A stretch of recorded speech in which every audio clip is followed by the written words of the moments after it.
What's going on, YouTube? What's going on, YouTube? Put some ones in the chat if you can hear me. We're going to go ahead and kick this thing off. Put some ones in the chat if you can hear me. What's up, everybody in the back? Isaiah B, Pete, Kelsey, Private. I see you, Fro. Put some ones in the chat if you can hear me. And smack that like button for me, man. We got like 70 people off in here. It's going on. Can we get that likes up to 40? Can we get them likes up to 40, please, people? I don't ask for much. Y'all know I don't ask for much. Y'all know I had to bring the hopium gear out tonight because the way we looked yesterday, terrible. You know what I'm saying? Let's see who up off in here.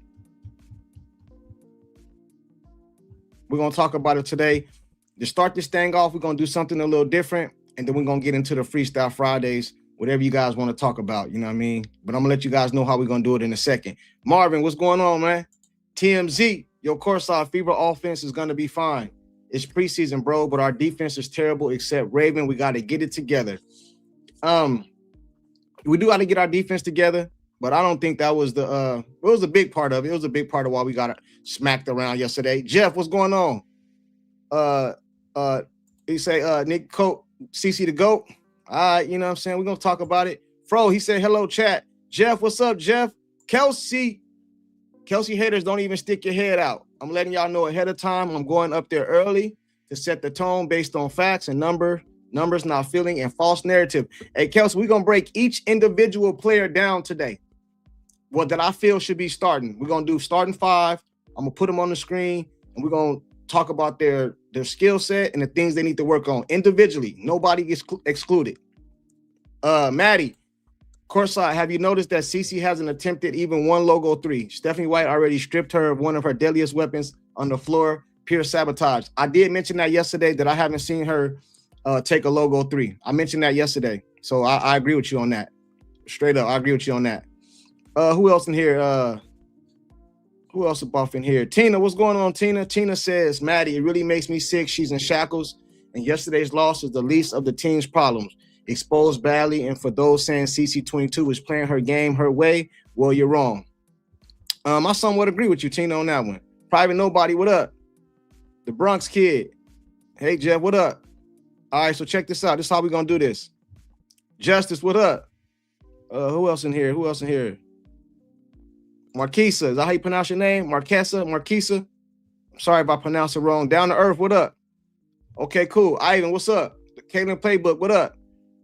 Jersey, he said, yes, sir, you're doing good work here, bro. Hey, I appreciate it. I appreciate it. Hey, check this out. So this is what we're going to do. I'm going to put a player on the screen, to start this off, and we're going to break down the positives and the negatives of their game. Things they do good, things they need to work on. We can start with whoever you guys want to start with. Starting five. The starting five, I got Kelsey Mitchell, Lexi Hull, Aaliyah Boston. I put KK in the starting lineup, and of course, Caitlin Clark. Who you guys want to start with? Put it in the chat and hit that like button. Hit that like button. They said start with Boston. Okay, cool. We're gonna start with Boston.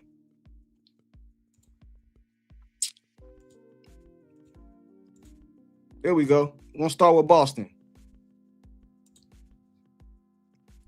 We're gonna break down her weaknesses and the things she needs to work on. You know what I'm saying? Let me start pulling some people up. Private, what up, man? How you doing, man?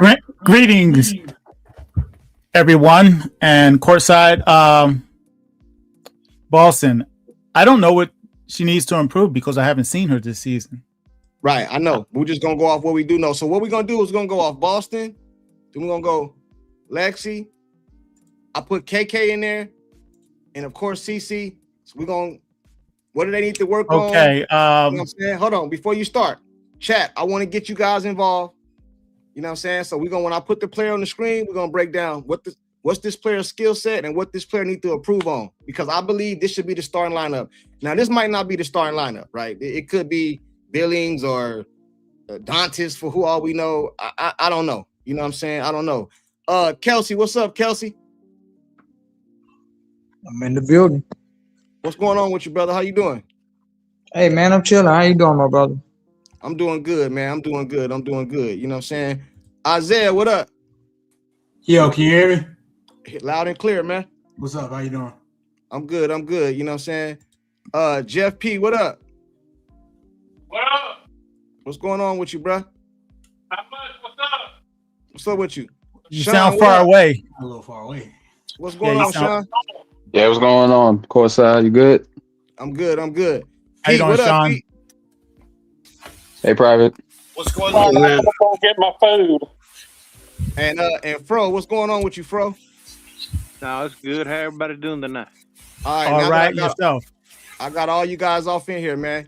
We're gonna start with Aaliyah Boston, man. What do you guys think her skill set is, and what do you think she needs to improve on? You know what I'm saying? I'm gonna start with Private up top. Okay, I think the biggest thing she need to shore up on is toughness on the inside. Her game is pretty polished as far as a shooter, handler of the ball, and hold her picks when they do the pick and roll or the slip screen. Hold it just a little bit more, and it can be even more effective. But overall, her game is pretty good You think so? so far, based on what we're going on last year, because I haven't seen her this year or this season. Okay. Hey, Pete, what up, Pete? What you think she need to work on? What you think she's good at, and what you think that she need to work on? What's going on, man? Hello to everybody. How you doing, Hey, Pete? what's going on, Pete? There's 9 of us here. I was just now there's 8. I was just thinking, this is before the younglings time, but anybody remember Hollywood Squares? Yes. Oh yeah. Yeah, I remember. We're the courtside squares. All right, check this out. She's got a couple of things, in my opinion, that she needs to improve. Number one, agree totally with Private, her toughness. Also, on offense, she needs to get that ball up to the hoop faster. Okay, sometimes she takes 2 or 3 unnecessary dribbles instead of just putting it on the floor and up. Okay, you don't need to put it on the floor all the time. Okay, so she takes too long sometimes, and she gets a lot of shots contested, even if they're not blocked, but they get contested unnecessarily. They shouldn't be. You know what I'm saying? She just that's a problem with a lot of these women, like they're shot or whatever. But anyway, we're talking about Boston. That's one thing. Her picks, everybody knows. Okay, she needs to stop sliding her feet on defense. She gets a bad whistle, but she also fouls a lot. Okay, she needs to improve her footwork in the post. Okay. That's one thing, absolutely. I mean, she's doing podcasting with Candace Parker, which she utterly stinks at. I mean, she is almost as bad as that beta dude that be with Sophie on her podcast, which is unwatchable because of him. But anyway, she should be working out with Candace, okay? Period. Take advantage and work out with her. But those are the 3 main things. Just, she's got no dog in her. I've said it before. I'm not the biggest Boston fan. I don't think she will ever be one of the legendary bigs in the game if she continues like this with no dog in her. She's got to, it's not even Cece that's got to lead the team. You know who I think has to lead the team? Her. She, as the team's big, is the one who has to set the damn tone. Okay, as far as the physical side, that's what I got, man. Okay, hey, Kelsey, what up, Kelsey? What you thinking, bro? All right, so I'm kind of along the same lines as the brothers that already spoke. Greetings to everybody. God bless y'all in Jesus' name. Greetings. Amen. Yeah. Amen. I got firm stances on Kelsey Mitchell. She's taken a lot of unnecessary flack. I apologize and I give y'all the disclaimer. If I always find myself ending up different. Kelsey, hold on. We're gonna go to her. We'll go to Kelsey next. I'll do Kelsey next. We don't even have to rush to do her. I want to put that out there put that out there to the people because a lot it's a whole lot going on, man. And we got to be honest about what's going on. Okay. I got you. We're gonna break it down. You know me, man. Yeah. All right. So, all right. AB, excellent score. Excellent court vision. She draws defenses. I just have a problem with her not trying to live on the line. Case in example, We go all the way back to 2002, 2000, 2002, 2003, 2004, Los Angeles Lakers.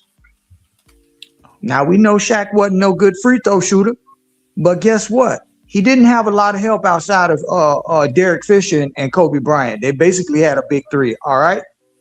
What Shaq was doing, he was living on the line. I'm big. I know I can go in and score. And if the only way you're gonna keep me from scoring is if you're fouling me, and I'm gonna make it blatantly hard that you foul me. So guess what? I'm gonna live on the line. And if I shoot 14 and I made 8 or 9 out of that, oh well, that's a high scoring percentage. Anyway, I said all of that to say this. That's what we need from AB. Hopefully, we can get from Mo Billings. I want to see AB back to the basket. I'm gonna be real. We don't have. I want her to be able to turn around, use her physical dominance. She's one of probably the top 5 largest bodies in pound for pound in the W. I want to see her back to the basket where she could still see all her other 4 players on her team and choose to go up or kick it back out to one of them. I do want to see setups like that, and I'll land there. Agree. Okay, cool. He said, did you guys hear Draymond Green and Candace's advice to Boston on their last episode in regards to technical fouls to protect CC? No, I didn't see that. I didn't hear it.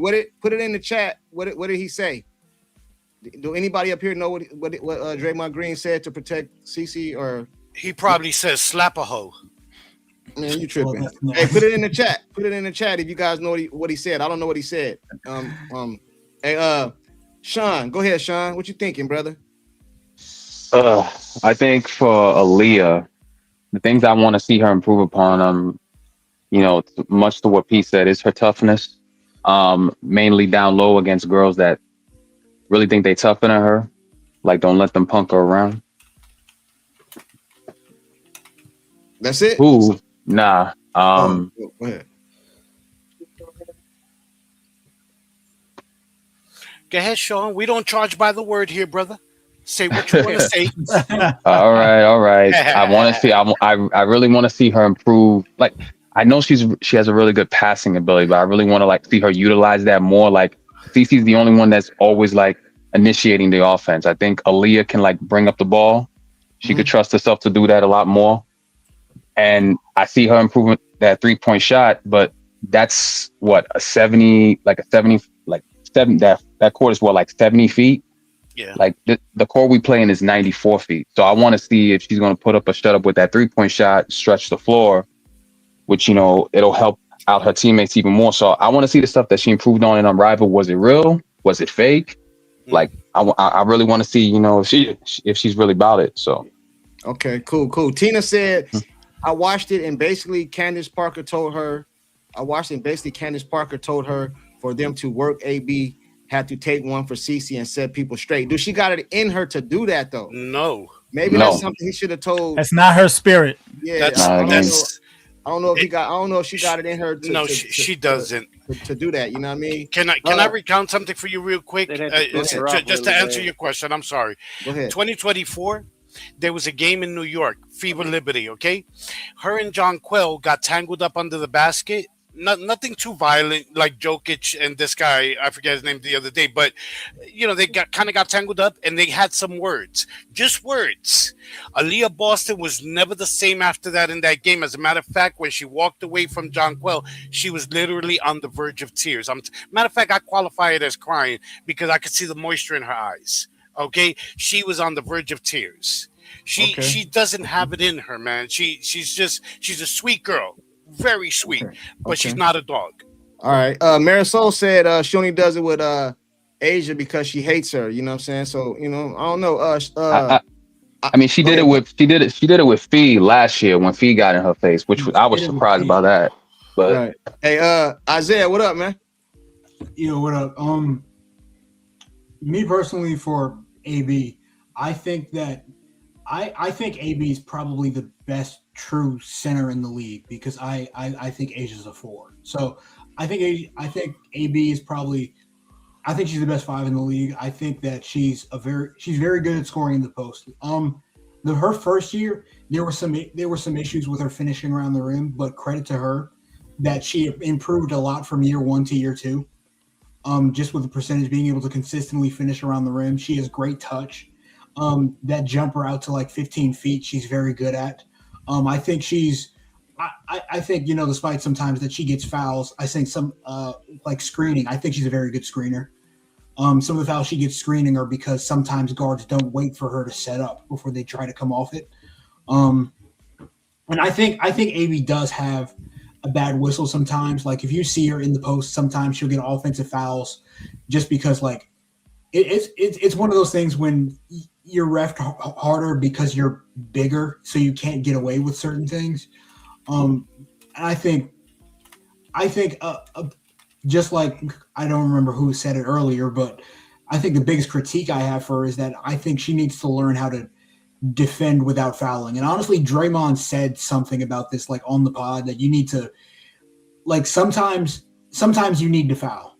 Sometimes like fouling, sometimes like in order to stop a layup, sometimes like strategically you just need to foul. But you can't be in a situation where you have 2 quick fouls in the first quarter and now we have to manage your minutes for the rest of the game because you just got 2 dumb fouls.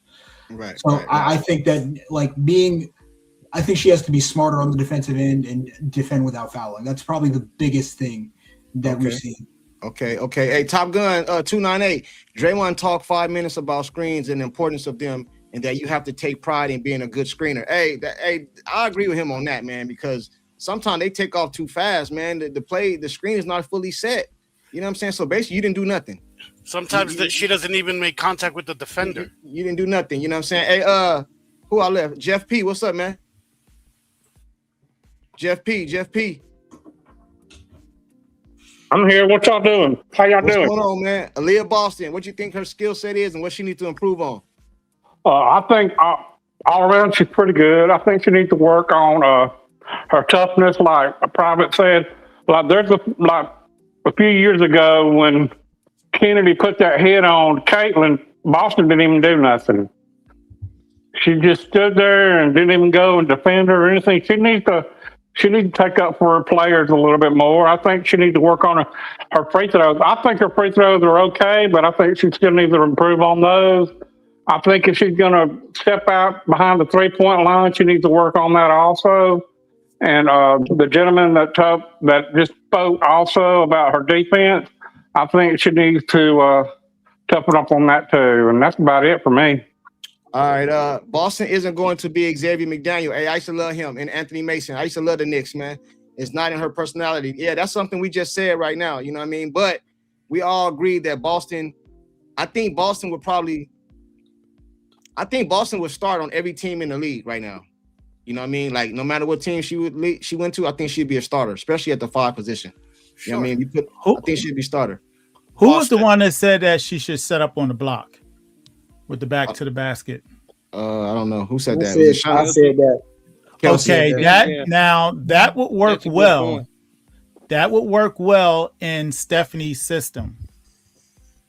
But she's also a runner, and she works well with Caitlin Clark in that system. So she's actually two-way. So if she can do the block, she will be a big plus to Stephanie's system, which I don't like, by the way. Right. I got you. You know what I'm saying? All right, we're going to move along, man. We're going to move along.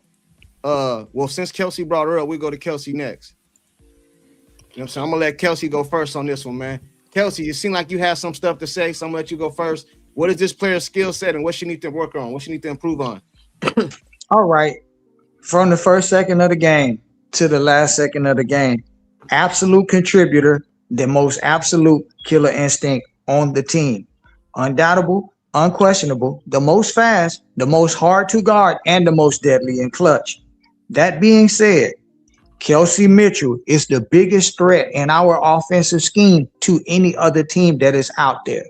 However, when you see all these shots that Kelsey's taking and she just shoots us right out the game, guess what? If I'm Kelsey Mitchell, and I only got 2 real players that I can count on, and that's AB and CC. And if CC's clogged up and AB's cold, I'm gonna shoot us out the game too. Because I'm not gonna let a whole bunch of no-name players come over here that are not invested in shooting like I am come over here and let us die. I'm gonna down my own sword, like she always says. Anyway, that being said, like, her first year was, this is for the people that say, oh, what does she bring to the table? Let's go over that. Let's go all the way back to season 1. Her dad dies. She comes in and plays a season with CC. Stellar performance. CC, while they were in the second season too, while they were in the game together, the first 13 games, CC averages 16 points, 8 rebounds, 5 assists. Kelsey averages 20.2 points during those 13 games. CC goes down. Kelsey goes on 125.5 game heater to ensure that we make it into the playoffs. All right. Then after that, she takes us all the way down the road, dragging the raggedy wagon all the way down the road. We get all the way to 5 minutes of being with. Yes. See, so when people start talking about, oh, what does Kelsey Mitchell do? I'm gonna tell you what Stewie said. Stewie is the one that tells you, oh, Kelsey Mitchell is the hardest player to guard. And not only her, there's other players that say the same thing, and they say she is the fastest. So please stop the Kelsey Mitchell bullying. Stop watching these stupid videos with people that are making clickbait to try to find somebody to be a scapegoat for every time we lose. It's the same person. What happened the last game? Oh, yeah, Kelsey missed a bunch of shots. But did you guys notice what Primus put in the chat yesterday? He said Kelsey missed the same amount of shots that Caitlin Clark missed. I didn't even notice that. He noticed it. Moving on a little bit. Hold on. Moving on a little bit. Let's go to the latter portion of that game just to do a little bit of current player analysis, right? Kelsey gets taken out of the game. All right, she's shooting bad. She's ready to down her own sword. The coach knows she got to pull it because she knows she ain't going to pass the ball. And if these people aren't invested in scoring and shooting it like I am, I won't pass to them either. I'm so sorry. If your blade is not sharper than mine, I'd rather swing and die with. I'd rather swing and go to war with mine than trust swinging with yours. I'm so sorry. That's just is what it is. Okay. All right. Bam. Now we look at this situation where they took Kelsey out of the game. What happened when Dantas was in the game? Kayana Traylor goes on a little quick 6-point heater, and she drops two 3-pointers back to back to put us 8 points within striking distance to be able to win that game last night. And what happened? Damaris Dantas, she blowed 8 3-pointers. 24 points that we had the opportunity, and out of those 8, at least 5 of those were wide open. So I don't want to hear. I'm just telling y'all now, because I'm finna drop down and go in the chat. I don't want. Because if you come in there talking about Kelsey Mitchell, I'm gonna cook you. It is what it is. She's a much needed player on that team. We don't have nobody besides her and AB. They didn't bring no other big hitter over there. They brought a whole bunch of no-namers, and somebody communicated it the best the other night when they was talking about it. They said, no, an actual star, an actual contributor, an actual noisemaker to bring to that team. Out of all of that money we had, we didn't bring one other actual guaranteed noisemaker that day in, day out, from one game to the next, the whole season is going to bring the pain like that big 3. Nobody does it. Sophie don't bring the pain every night, the whole season. Lexi don't bring the pain tonight, the whole season, every season. We've seen both of these players go on a slump, which is why we say that these two are invertedly opposite the same player. But anyway, hold on real quick. Now you told us all your positives. Now what do you think is something she need to work on? Kelsey, you there, Kelsey?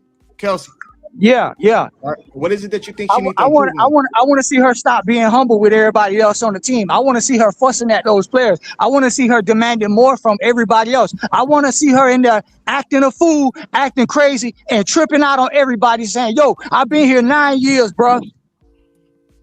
I got you. I almost lost my life on this basketball court right here. Can we win a championship before I leave? Can I help y'all upgrade y'all stock so when I go out the door with my ring, I'll leave y'all in a good position? Can we do that? I want to see her turn up. I want to see her be more vocal. I want to see her be a vocal leader. That's it. I don't have no other complaints about my baby. Okay. I got you. Hey, salute to becoming a member. Let me see. Hey, salute to you. Appreciate you. Much love, man. Welcome to part of the family. Hey, Private, it's on you, man. What do you think this player needs to improve on, and what is her strengths? Okay, I understand Kelsey's passion.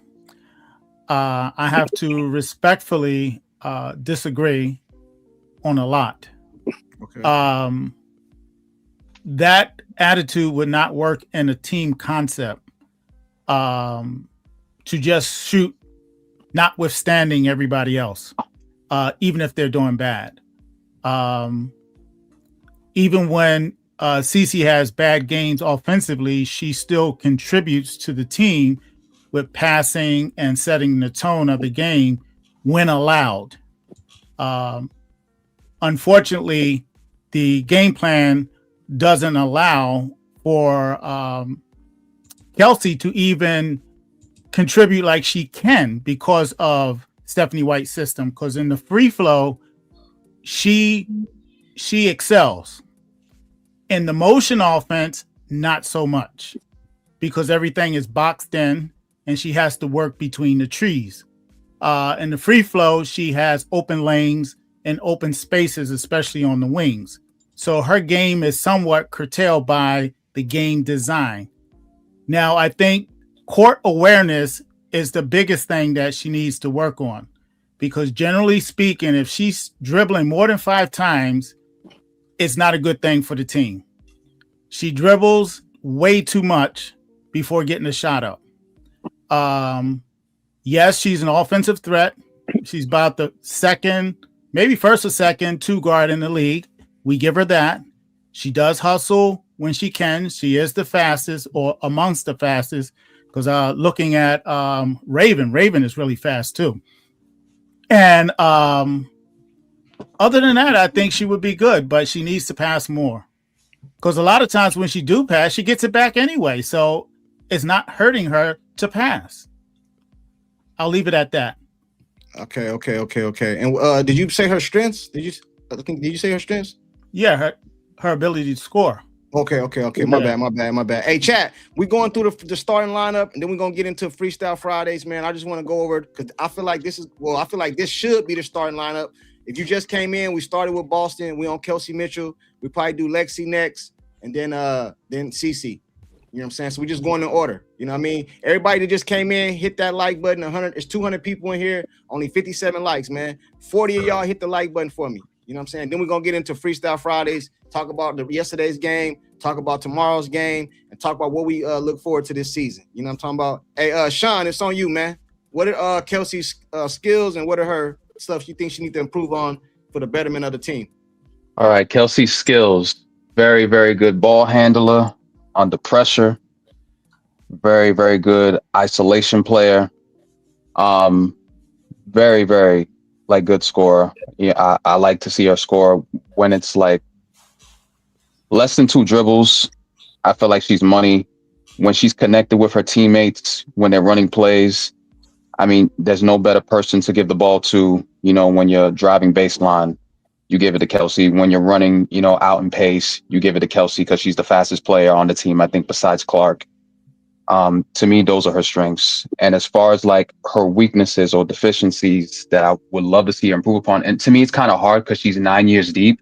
So she's really at the peak of her powers right now. But in terms of her getting better, I would love to see her put a little bit more of an effort, on not point of attack defense, but really help defense.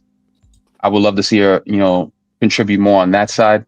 Don't over dribble the minute she I feel like, like a shooter, they like to be very simple minded with their shots. They don't really want to think too much. So when she's over dribbling, I feel like she's overthinking what to do, especially when the shot clock is dwindling down, and that's where trouble comes in for her. So I would love to her to just, keep it simple, don't overdo it on that aspect. And really that's that's really it. You know, Kelsey's elite. When she, you know, gets on a heater, she gets on a heater. When she gets cold, it happens. You know, shooters shoot. So I got you. Also, Pam I've been says, thinking a little bit, y'all. hold on, Man. Jeff. I'm going to England. I'm coming back. All right, cool. Uh, Hey, it's preseason. When the actual starting five are out there for games, I believe we will see the real game plan. I believe. Hey, listen, I've been saying that. You know what I mean? Hopefully, matter of fact, I got a shot of hopium for y'all right here. Got a shot of hopium for y'all, man. Shot of that hopium for y'all, man. It's Friday night. If you guys ain't doing nothing, you ain't got nowhere to go, you ain't got to drive or do nothing like that, go ahead and take you guys a shot of that hopium, man. Because I believe this comment right here by Pam. Just the preseason, we learned a lot, but it's gonna get greater later. I promise you guys that. Hey, Isaiah, it's on you, brother. Hey, Isaiah, is this your first time up here? Yeah. Okay, cool. Salute, man. Salute. Welcome anytime. Welcome. Are you an Indiana Fever fan, or you're another team's fan? Yeah, I'm an Indiana Fever fan. Okay, cool. I didn't know, bro, because everybody come up here, so I didn't know. Yeah, hey, yeah. Salute to you. Hey, what you think her skill set is, and what she need to work on? Well, first off, I think, like in my personal opinion, I think that Kelsey Mitchell's probably the best two guard in the league. I think the only other two guards in the sport that can really even like have a conversation with her are Jackie Young and Alicia Gray. I don't think anyone else is particularly close. I think she's a very good shot maker. Like there isn't a shot that she can't make. She can score on all three levels. Even last year, like she was very efficient, both from like the mid range and from the 3-point line. She's probably the fastest player in the league. I'd give her that. So, you know, I think that she's obviously a very good player. My critique of Kelsey Mitchell's game is that, number one, I think from what I've seen, like Kelsey can be a good passer. The thing is, she's not always a willing passer. Like we've seen her like come off a screen and roll, like make great pocket passes. Like we've seen her do that. We've seen her get into the lane. And make a wraparound pass to the court. Like we've seen her do those things. She's not always willing to make those passes though, especially if it's a situation where like she hasn't scored in a few possessions. If she hasn't scored or gotten the ball in a few possessions, and when she gets the ball, like a shot is going up, like almost every time. So there's that. And also like with Kelsey, you know, people talk about like every now, especially yesterday, that she has a bad shooting night. That's just something that happens when you have a score. And like if you've watched Kelsey Mitchell, you know that there'll be a few games in a row where she has 30, and then she'll follow it up with a game where she goes like 5 for 18. It just happens. Like like that. You take the good with the bad when you have a really good scorer on your team. But also, like my last critique of her is like I think that as far as like defensively, I need her to be like consistently. I need her to compete on the defensive end, because I think her screen navigation defensively is not very good. She dies on screens a lot. Like if you see sometimes like she'll get screened and she'll just be like out of the play. Like she won't even fight to get back in it. And I think that like you have like, especially as a backcourt partner with CC, like I feel like you have to at least compete on the defensive end consistently. So I think that that's probably the biggest things that I have to say for Kelsey. Okay, I got you. Salute. Hey, Fro, you there, Fro? Yeah, I'm here. What's going on, brother? Same question to you, man. On Kelsey, like I said, like they've been saying, I think she is one of the best two guards, but she's a hell of a scorer. We all know that, but just on her weakness, I don't know. I just like for her to pass a little more, and I would like for her to cut back the dribbles a little bit. But and other than that, I think that's all I got on her. Okay. Say bad. Okay. Salute. Hey, chat. If you just came in here, we're going over the starting five, skills and weaknesses. We're gonna do Caitlin Clark last, man. Caitlin Clark is gonna be last. If you just pulled in here, hit the like buttons. 210 people in here, only 70 likes, man. 30 of you guys hit that like button. for me, please. Hey, who next? Is it Sean or is it? Let me see. Pacerland, you there? Pacerland, what up? No, Pacerland not there. Pete. Yo, okay, we know Kelsey is a bucket. She's got a beautiful shot, high arcing rainbow 3-pointer. So she's got a great shot. She's, in my opinion, the fastest player on the team, the best shot creator on the team also. Okay, she's clutch. Nobody can deny she largely carried the team last year. People want to do revisionist history and not give her credit, but we got to be fair. Okay, so she's definitely a bucket. Those are some positives about her. We know what they've all been said. What I'd like to see her improve. I think it was Private who said, when she dribbles 4 or 5 times, it's like they say, nothing good happens in the club after 3 a.m. Nothing good happens on a Kelsey possession after 3 dribbles. If I recall correctly, and I'm not bashing her, but I've seen her once or twice, if memory serves, actually dribble from one end of, from one wing all the way up to and under the basket and around again. Okay, with her head down, not looking for anybody else. That's a problem. That's a problem. Too many times, we've said it. She put her head down and it's just boom. I don't tunnel vision. I don't see anybody else. I've always said, look, yes, she's a shooting guard, but when people say, yes, she's a shooting guard, her job is to shoot. It's in the name. Yes. However, in my opinion, shooting guard doesn't mean only shoot. Okay, because if that's the case, then a center would live under the post, and Aaliyah Boston would never leave the post. A center Jokic wouldn't exist.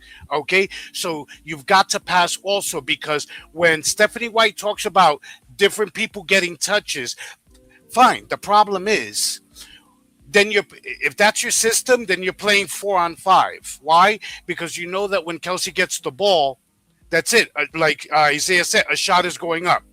Okay, so that's the end of the ball movement right there. She needs to be a more willing passer. Absolutely. That has to improve. I know she loves to take her shot, and like Kelsey said, she doesn't have a lot of teammates that she can really, really depend on to be clutch and to make a shot. Kobe had the same mentality. Kobe even said it once. Why am I going to pass to guys who can't make a shot or who don't put in the reps? Who don't have the same work ethic. So I understand that in a way, but she does have to be a more willing passer. That's one of the biggest things for me. Also on defense, a little more effort. I think it was Isaiah also who said on the help defense. Okay, I don't expect her to be a great defender. She's undersized. Okay, she might be worse at defense than CC. Actually, she is. Okay, but try more on help defense, especially this season, because you don't have a lot of bigs. And if the team remains composed the way it looks now, then we're gonna need more defensively from everyone. So that's it. That's all I got. I got you. Pacerland, you there? Yeah, what's up? What's going on with you, brother? Nothing much, man. Chilling here on me. All right, salute to pulling up, man. What do you think? I ain't seen you in a while, man. Where you been at, bro? Man, doing my thing, man. Doing my thing. Hey, still watching the Fever. You already know. Okay, I got you. Hey, salute to you. Hey, chat. 200 people in here, 76 likes. We're going in order for the people that just came in the building. We already did Boston, so you missed that. We on Kelsey Mitchell, Lexi, KK, and then we're gonna do Caitlin Clark last. Caitlin Clark is last for obvious reasons. You know what I'm saying? So go ahead and hit that like button. 30 of you guys hit the like button for me. It don't cost a thing, man. It's free. It's free. Hey, go ahead, Pacerland. What do you think Kelsey's where she excelled and what she need to work on? Kelsey's strengths are that she's one of the best shot makers in the WNBA. She's the I'm pretty sure she's the fastest 2-guard. I don't think it's anybody fast. Now Raven is fast. So I already give you that. She's fast, so they might give a run for her money. But her shot making is ridiculous. But the thing is with her shot making, her weaknesses is that she has laser vision. Like she sees one thing only. Like I noticed when she's in the game with CC, she passes more. She passes more. But when it's just her, oh man, it's black. You know what I'm saying? It's black hole. That's what she's going to the hole. She's going like Pete said. She's going to dribble, and she'll get past you. She will get past you, but it also messes up the offense when she does that. And just and as far as her defense, now I saw it last night where the screens was getting her and Paige was just eating her up. It was like, man, what is going on? When Kelsey came to the Fever, she used to be one of our best defensive players.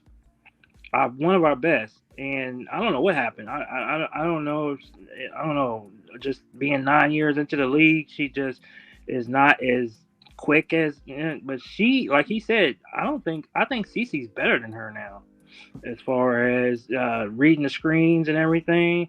So that's basically it about Kelsey. I got you. Hey, one thing I say that somebody just said in the chat. She needs to be able to do other things that when her shot is not on to contribute to the team. Because if you're not going to contribute to the team in no other way, it really don't make no sense for you to be on the floor. So I forgot who said that. I would give you the credit for it. Let me see if I can see it. Hey, salute to you. The chat's moving kind of fast. So whoever said that, give me the credit. Whoever said it, you know what I mean? Hey, Jerry, you there? Jerry, what's going on, Jerry? How you doing? I'm good, man. How you doing, brother? I'm doing good, except for the fever. Yeah, we're gonna get into it. We're gonna go through this little lineup real quick. We can speed it up and then we're gonna get to it. You know what I'm saying? We're gonna get to it. What do you think Kelsey's strengths and weaknesses is, Jerry? Kelsey's strength is her speed. Kelsey's weakness is everything else. Whoa.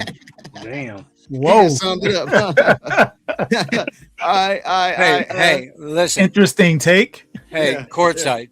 Yeah. And chat. You can't be paid $1.4 million and have blinders on every time the ball gets in your hands. That just doesn't, it doesn't exist anywhere else. Kelsey predominantly ball hogs, and the other listener said that when Caitlin's not in the game, she puts her head down. I think that when Caitlin is in the game, she makes sure that she's never looking at Caitlin, never gives her back the ball, never sets a proper screen. Everything is a go screen. She runs up and scissors right past. It's amazing to me that everybody is glossing or just throwing so much admiration when there's so many things that are lacking. And then, like last night, it was pathetic. It was pathetic. What happened to that one that can always get a bucket? Everybody's talking about she always can get a bucket. No, she drives into the trees and tries to do something fancy.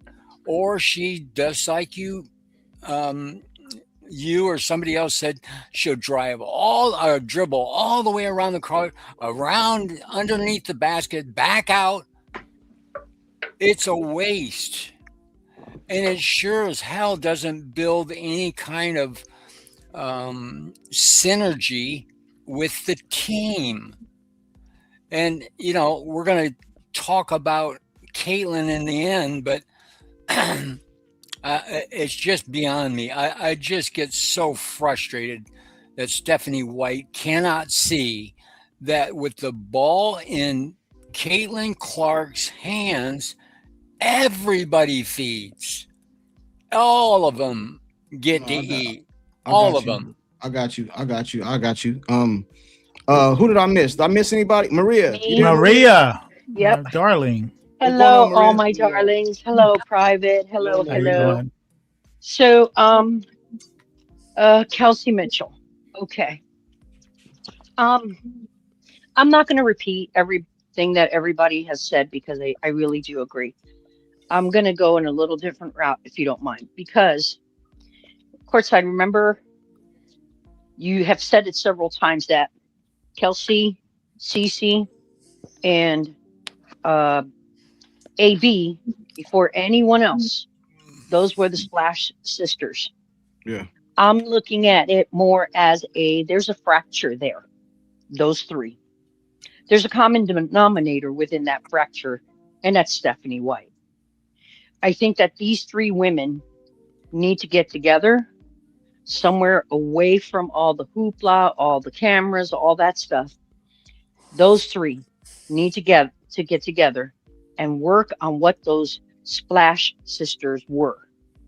If you get that back in rhythm and you heal those fractures, there is nothing that Stephanie White can say or do to get these women, to stop these women from becoming the Splash Sisters again. Because once that is mended, and it's not because of anything personal within these women, I'm talking it as far as like a unit, a team. These three women were the Splash Sisters. If they find that again, there's no stopping them. But they have to find that, and then everybody else on the team will fall into that splash. You follow me? I hope that makes sense. I hope that makes sense. I got you. Hey, did I miss anybody? I got everybody, right? I got everybody. Yeah. I think so. All right. Yeah. Lexi Hull. I believe she's going to be a starter. Do you guys believe she's going to be one of the starters? Yeah. Or is it going to be Sophie? Yeah. I think Sophie probably starts. Sophie? All right. Well, for only because she's not fully healthy. Yeah, I think Lexi might be the. Well, I put Lexi up, so we're going to do Lexi. You know what I'm saying? Private. Strengths and weaknesses. Lexi Hull. She has a decent game. She's streaky. Maybe a slight ball handling liability. Tough defender. Has heart. The physiology is maybe a little dampened by the style of Stephanie White's game, but overall, for her position and what she's asked to do, she's good. I mean, no, I like her as is because she plays within the framework of actually both CeCe's game and Stephanie White's game, so she can actually play both styles. Okay, I got you. Isaiah, you there, bro? Yeah, I'm here. What's going on with you, man? Same question. So, Lexi, I think Lexi is a very good margins player. Like she does like the small things that every team needs in order to win basketball games. Like simple things like, rebounding, fighting for those balls, like getting offensive rebounds like that. Those are the types of things she does. She's very good in the margins. She's a decent 3-point shooter, but if you notice, she's a much better 3-point shooter when Caitlin is playing. If you notice, her 3-point shooting took a very steep drop off as soon as Caitlin got hurt last year. I think she's streaky, and she competes. That's one thing. That's probably her best attribute. She's going to compete. She's a competitor. I do think she's an okay defender. I think she's an okay defender, but I do think even with her being like a good defender, I don't think a team can win a championship if Lexi Hull is the best perimeter defender on the floor, if that makes sense. I think she plays defense well within a team concept. As far as 1v1, it's like she's not stopping stars. You know what I mean? But as far as the biggest critique I have on Lexi, I don't think Lexi's that good of a passer. And I get nervous when Lexi is in a position where she has to handle the basketball. I get very nervous. She's not a very good ball handler. She's not great at making decisions with the basketball. Lexi Lexi's job on offense, like she's literally just supposed to be a play finisher. She's not supposed to like be making a bunch of decisions. She has literally catch and shoot or be a cutter and finish at the rim. That's literally what her job should be on offense. But that's what I would say on Lexi. I got you. Fro, you there? I can't really see the lineup, so I'm gonna just go by names. Fro, you there, Fro? Yeah, I'm here. Okay, go ahead, brother. Strength on Lexi, definitely gonna be her heart.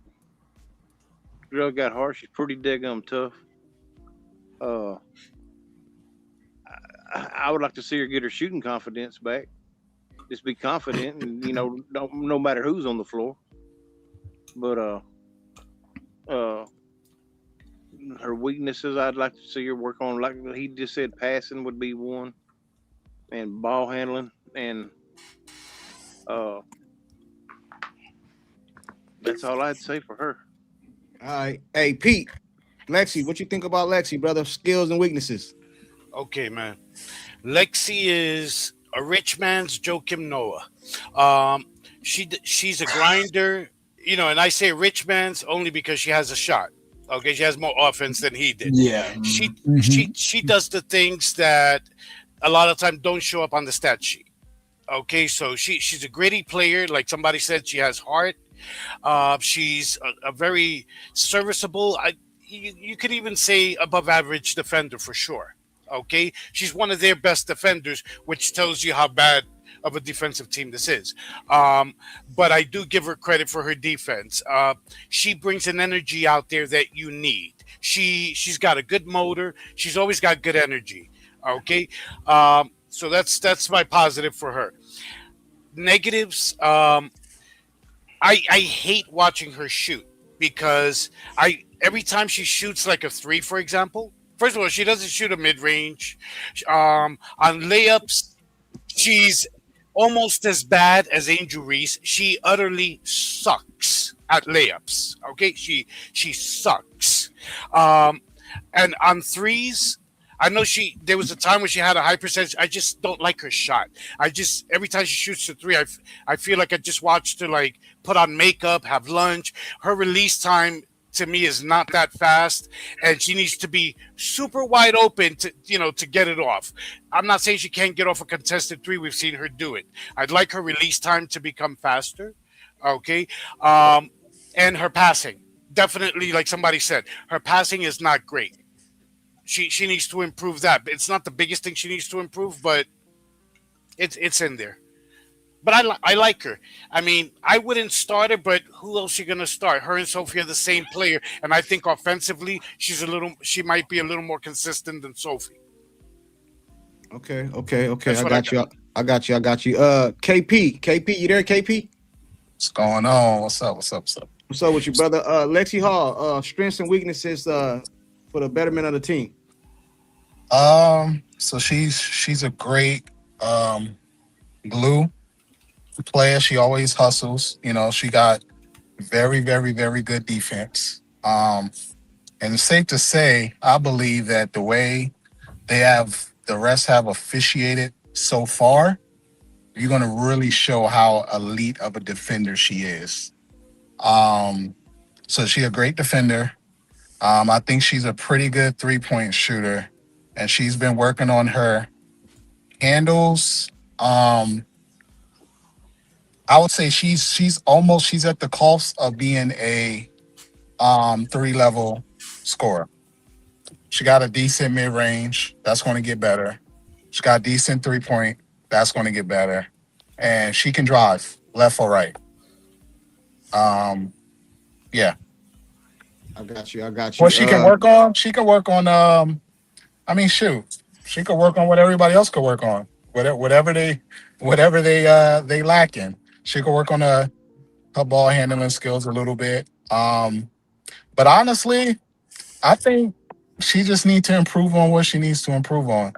I know Pete said, I like the rebuttal. I know Pete. Hey, what's up, Pete? I know you said that she needs to work on a quicker release. That's not how it works. Yeah, that's not how it works. Like that's her release. So I know. It's just me nitpicking. We get into the debate and stuff. No, I know. I just wanted to say that. I don't want nobody to rebuttal right now. We get to all that. You know how we do. It's gonna come. We're gonna Yeah, get through this. yeah. That's just in me. My bad. No, you good. You good, brother. Yeah. All right, that's all. Hey, Sean. Yeah. Strengths of Lexi. Like KP said, great glue player, solid 3-and-D. The thing that you can't really replace with her is her heart on the court. Nobody on our team goes after the 50-50 balls more than she does. No one's willing to do that. I remember Pat Summitt always said that every possession matters, and nobody on this team exemplifies what that statement means to me more than her on the defensive end. There's nobody on the team that's going to do it. We saw it yesterday. No one's going to fight like that. And to me, that's irreplaceable, at least until they can at least find a better defender. When she's connected with the offense, specifically when CeCe's out on the court, you can always trust her because she's one of the few people that's truly connected with CeCe to flow within the offense. And I liked her within that role. When she does more than that, tries to be a self-creator on the second level or the third level, that's where things get very shaky because she's not really a great ball handler to me.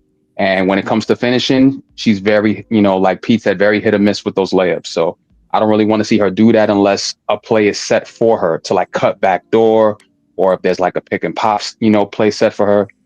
That's what I like to see from her within the role in the offense. And really, that's really all I got as far as, Lexi's concerned, in terms of her weaknesses and her strengths. So, yeah. Okay, I got you. Hey, salute to everybody just pulled up in the chat. People just pulling up, hit the like button on the way in. We're going through the starting five, skill set, and weaknesses. We already did Boston. We did Kelsey Mitchell. Now we're doing Lexi Hull. CeCe is going to be last. For everybody that's wondering, CeCe is going to be last. She's last. Who's next? Let me see. Jerry. I don't see as much negative as the other people are commenting on. Her strengths, I think, once again, when you talk about the synergy of the team, all right, when you have Caitlin, AB, Kelsey, Lexi on the floor, there is a synergy of them playing with one another, but it's especially obvious when it's Caitlin and Lexi, because they have a close friendship. I'm sure they practice a lot together. I'm sure they have each other's tempo down pretty good, because you notice her getting passes to Caitlin, not after she comes around the screen, but right at the instant a ball can get to her hands. And that's the way Caitlin likes it. Same thing with AB. Excuse me, guys. Like others have said, I think the energy that Lexi brings on the floor, no matter when, it's just a positive thing that's infectious. It helps the other players. It's just like when, Caitlin's doing her thing and many people are getting baskets off of Caitlin's work. It fires up the team. That's the same way Lexi is when she gets a block or when she gets a steal. She's just got that go get them. I'm going to, the raccoon, 2 black eyes, and she's still out there fighting. And you just can't keep her down. I love her. I got you. Salute. Pacerland. Hey, what's going on? Lexi. So I watched there was an interview, I think with Venom, and he talked to her mom. Yeah. And she said that Lexi was not a 3-point shooter in college. Lexi's shot was the mid-range. What happened was when she came to the WNBA, that's what they told her she basically had to do. They basically put her in a corner and said, hey, this is how you're going to make this team. So this is what you have to do. You have to shoot this 3 ball. because they already had Kelsey, they had Aaliyah in the middle, whatever, such and such. So that's what she had to do. So that's how she developed. She's got to develop her three, whatever. Lexi is one of those players that plays above her pay grade. I mean, she gives it all. She gives it all. She's not a lockdown defender, but she will disrupt you. Like you put her on the best scorer. That best scorer is not going to have a great night. They might get her a couple of times, but like in the Atlanta game where she got that stolen ball at the end, she makes big plays when she has to.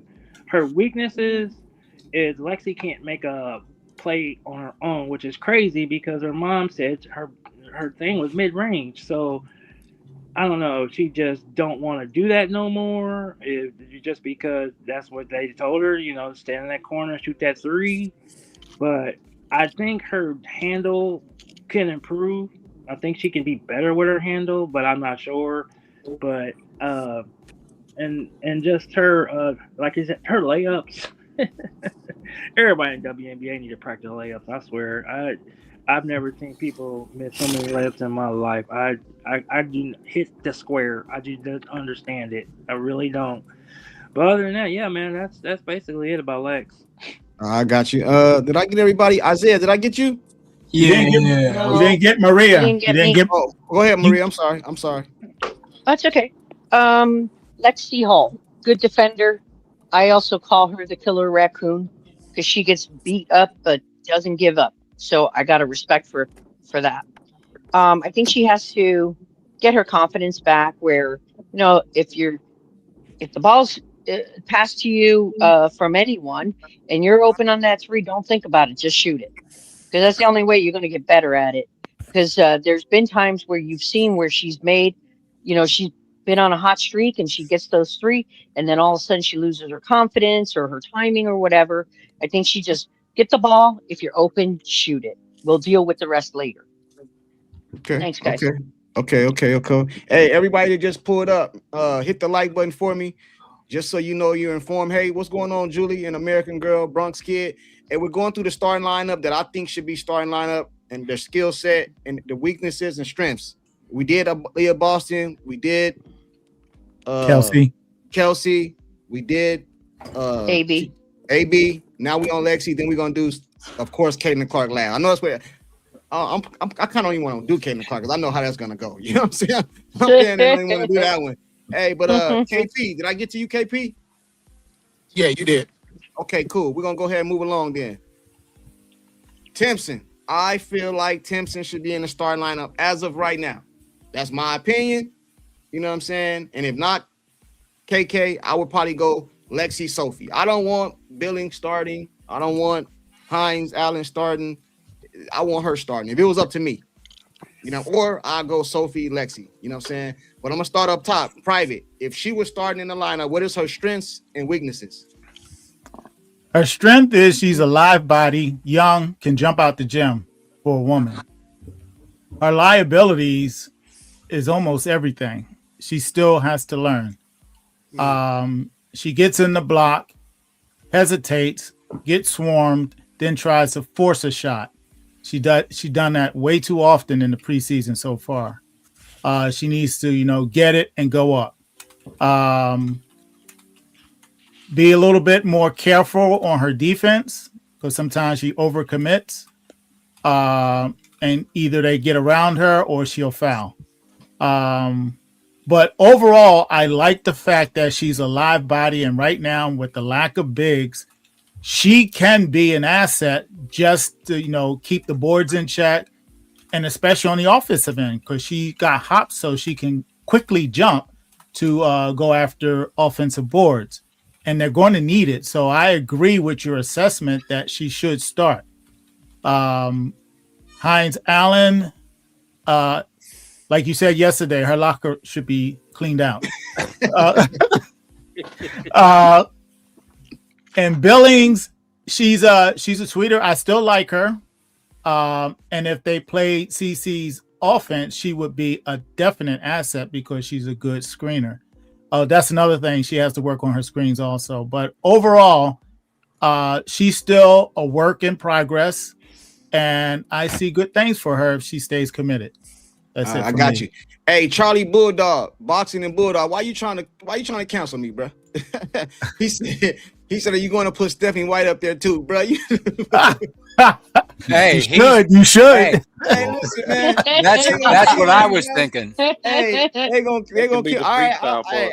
I'll do it real quick. I gotta download her picture, but hey, listen, that's what you guys want me. You guys want me to do Kelsey, her too? Yes. Yeah. Hey, okay, cool. I'll do it while the next person. Strengths and weakness. While the next person is talking, I'll go and I'll download it so I can put it on the screen. Hey, I know a lot of people just pulled up. I don't want to keep having to repeat myself, but we're going the starting lineup. Strength and weaknesses. They just said they want me to put Stephanie White up here, so I'm probably gonna put her up here too. So Caitlin Clark is last. Isaiah, it's on you, bro.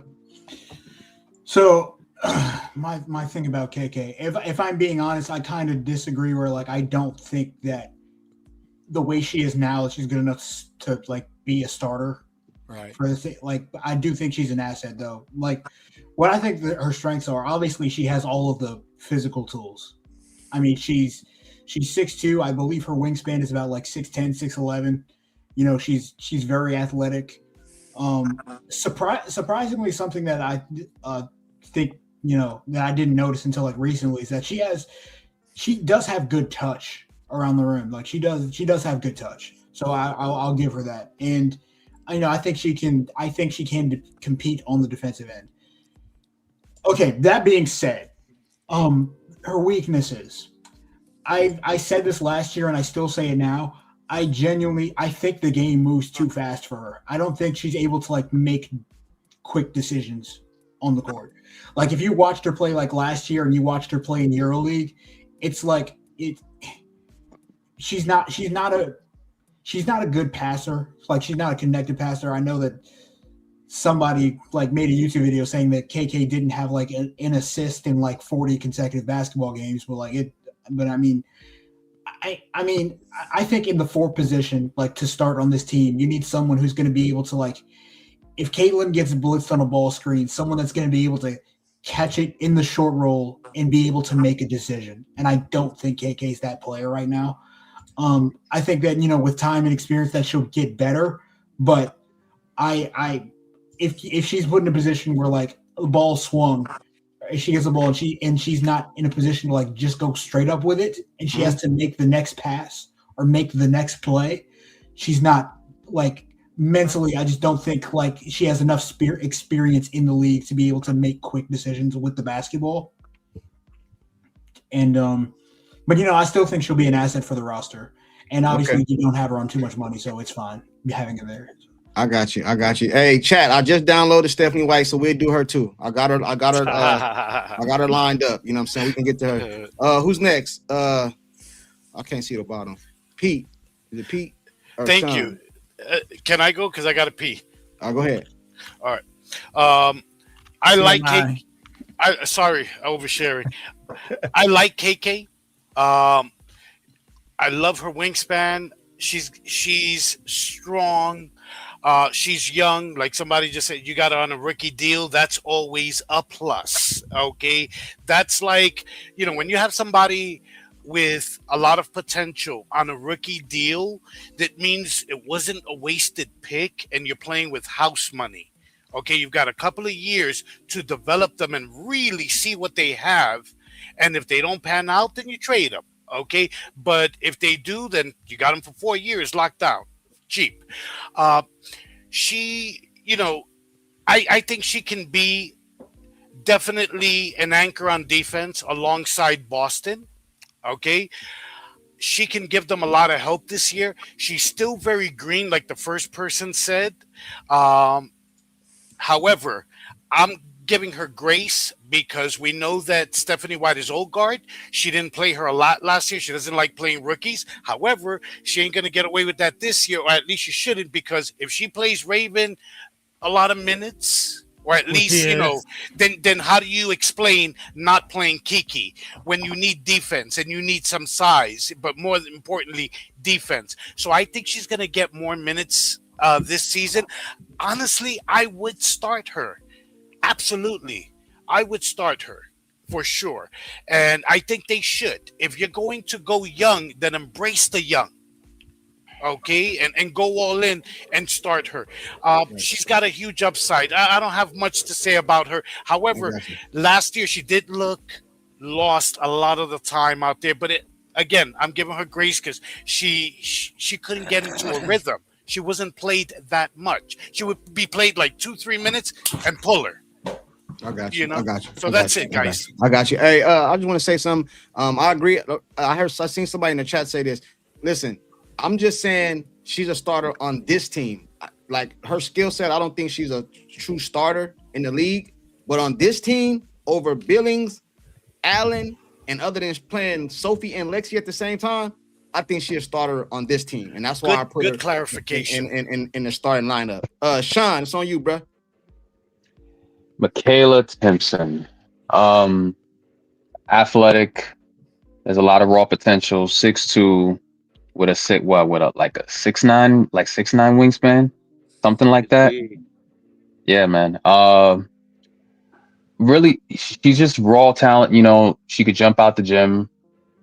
I think she has a lot of potential.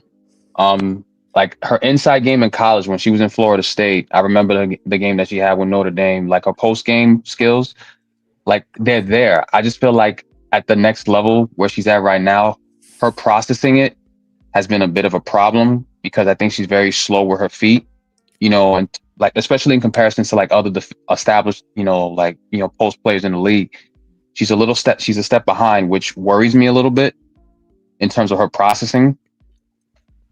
I think what she needs to work on is, her second level mid-range game, her post game. She's going to need it.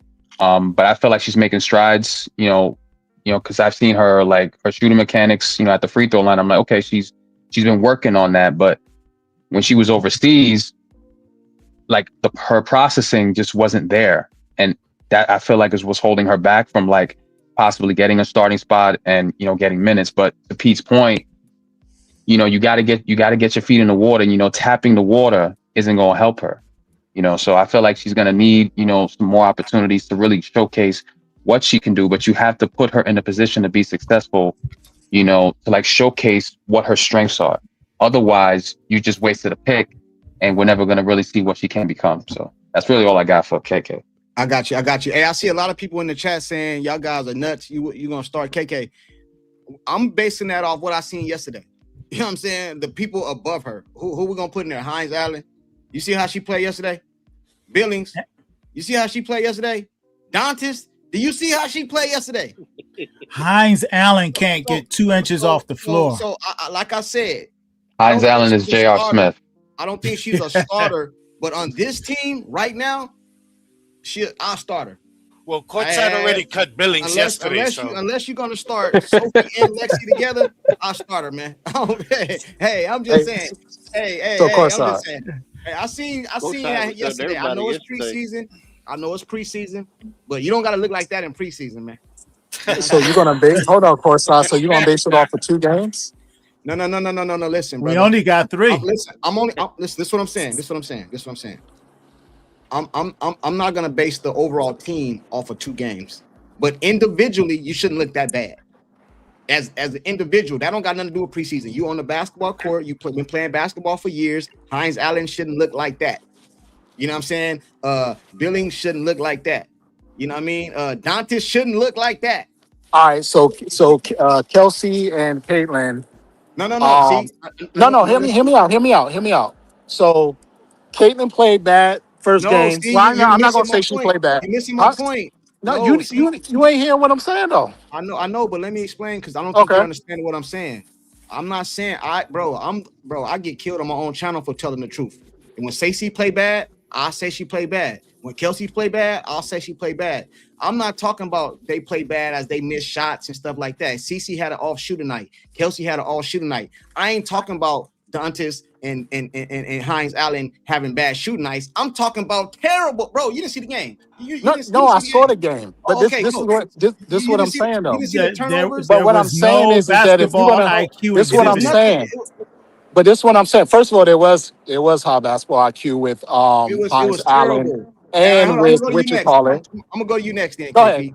Go I'm gonna ahead. you Go next, ahead. then. Y'all go I'm ahead. just saying because I'm not saying that she should be a starter, bro. If you think about it, man, KK from last season to this season, in my opinion, she got better. She stepped up. You know what I'm saying? In my opinion, she got better. I'm saying she can play good defense, bro. We already gonna be everybody say they want to run and gun. Or like she's athletic, she can run and gun. Bro, I just don't want Hines Allen on starting, bro. I don't. You know what I'm saying? Now, if I get a chance to see the whole starting lineup with CC and AB and Lexi and all them, then I might say, okay, put Billings. But as of right now, bro, I like KK, man. She got a lot to work on, but that's why I said strength and weaknesses. You know what I'm saying? So you was someone who IQ is not high on the court versus somebody listen, who got a high IQ. No, I'm not talking about IQ at all, brother. But that matters. Maybe I'm not explaining myself well. Maybe somebody can help me out. I'm talking about CC passing you the ball and you flopping it like a hot potato all out of bounds. I'm talking about the turnovers and all that stuff. Did you see Hines Allen on the floor yesterday? Courtside. So did anybody see? Hold on, man. Hold on. Let's get through this and then we can get to the freestyle. Somebody has an echo. Yeah, let's get through this and we go back and forth. Hey, who was next? Jerry. Go ahead, Jerry.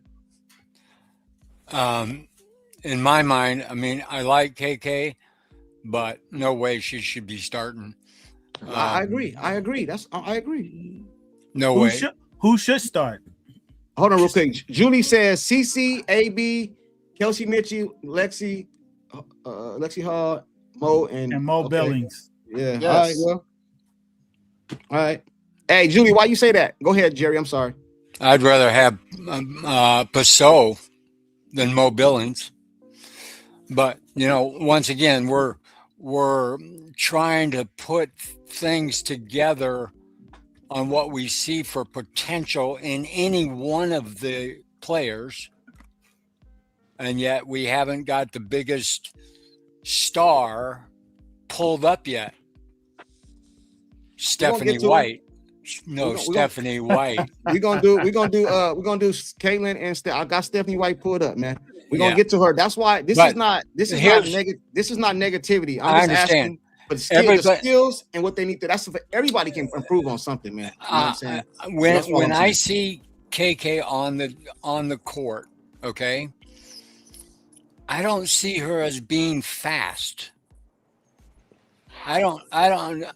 She would get. In the dust against Hannah Stokey. Hannah Stokey naturally was a track star. I don't see, she's got long legs, she's got long arms, but boy, I tell you what, it's cumbersome when she's running down the court. It just looks like it's in molasses, slow motion, whatever, even when she's running. But man, she's got a wingspan that won't stop. And if she could learn to get off her feet, and all that comes with age in the league. I still like her. I think she's got a lot of potential, but just like everybody else has mentioned, I don't think her IQ is up there where a lot of the other rookies are at that have come into the league over the last few years. There's a lot of people out there that know basketball, and I think a lot of times KK's head's spinning in the court and in the paint. I got you. Julie says Mo will be amazing with CC for screens more than anything else. She will be a game changer at courtside. I agree with you. I think for the long haul, I think it's gonna be Mo. You know, I think Mo and CC will be just an awesome combination. Yeah. Hey, they said Stephanie has back. We're gonna get to Stephanie next, or we can do Caitlin next. Stop thinking Mo's a scorer. She mainly in the paint. She's not a shooter. I got you. Who I missed? Sean. I got Maria. Maria, you keep missing Maria. No, I didn't get Patient Land. Yeah, what the hell is up with that, man? What the hell? Because I can't see the bottom screen. We noticed Maria. Well, thank you, my darlings. I'm going to have a conversation with courtside later. You want to go first, Maria, or you want Patient Land to go first? Go ahead, Patient Land. Hey, thank you. I appreciate it. Okay, KK, Oh, so KK reminds me of a player we used to have on the Pacers named Dale Davis. Okay. He I couldn't remember shoot for him. he couldn't shoot for nothing. The Davis boys. I know y'all remember the Davis. Yeah, Some of yeah, y'all yeah, remember. yeah. So he couldn't. He all he did was rebound, and all he really did he didn't develop. He didn't have a 15-foot jumper. He developed that, which he needs to develop. I think that would help her game out a lot, as far as that. She's long. She's lengthy. She her hands. She can defend. Um, but her weakness. I heard something the other day. She got her first assist as a Fever player the other night. That's crazy. So that tells me that she's kind of a black hole when she gets down there. And when you give her the ball, she's gonna go up regardless of whoever is whatever is guarding her or whatever. So just I think that, but she don't need to be a starter. I think when Aaliyah comes back, Billings' game is gonna be better. I think the spacing will be better, and because with Hines, I don't even want to talk about her, but Right. as Not a, all. as a center, I don't even want to. I think her game be better as a bench. That's Okay. what. Yeah, I think. But Right. KK, she'll come along. She'll come along. I think she's gonna be all right, but she can't start right now. Of course, I got she you. can't start right now. I got you. Last but not least, Maria. I didn't go either. Oh, who's that? KP. I didn't go Well, after. I'll go you next then, KP. Maria, go ahead. Go ahead, KP. I can wait. Oh, okay. My bad. No, go ahead. Go ahead. All right. So, KK, as I've said before, the kid has got potential. Is she a little slower than I'd like? I don't know. That's not really what I'm looking at, because I think as she gets more comfortable with playing, she'll understand that she'll have to pick up the pace. Now, should she start? I would say tomorrow, no, but she should get some time in there, because what happens when you don't put these kids to the fire? They don't learn anything. You got to put them in some heat sometimes. And we're dealing with an issue, many a times, a lot of you folks have said, Stephanie White does not develop rookies. That's not fair. It sucks. And so we don't get the benefit of those investments, because I think KK has a lot of potential. I mean, in the first game that we saw her with Cece, Cece passed her the ball. She made some good layups.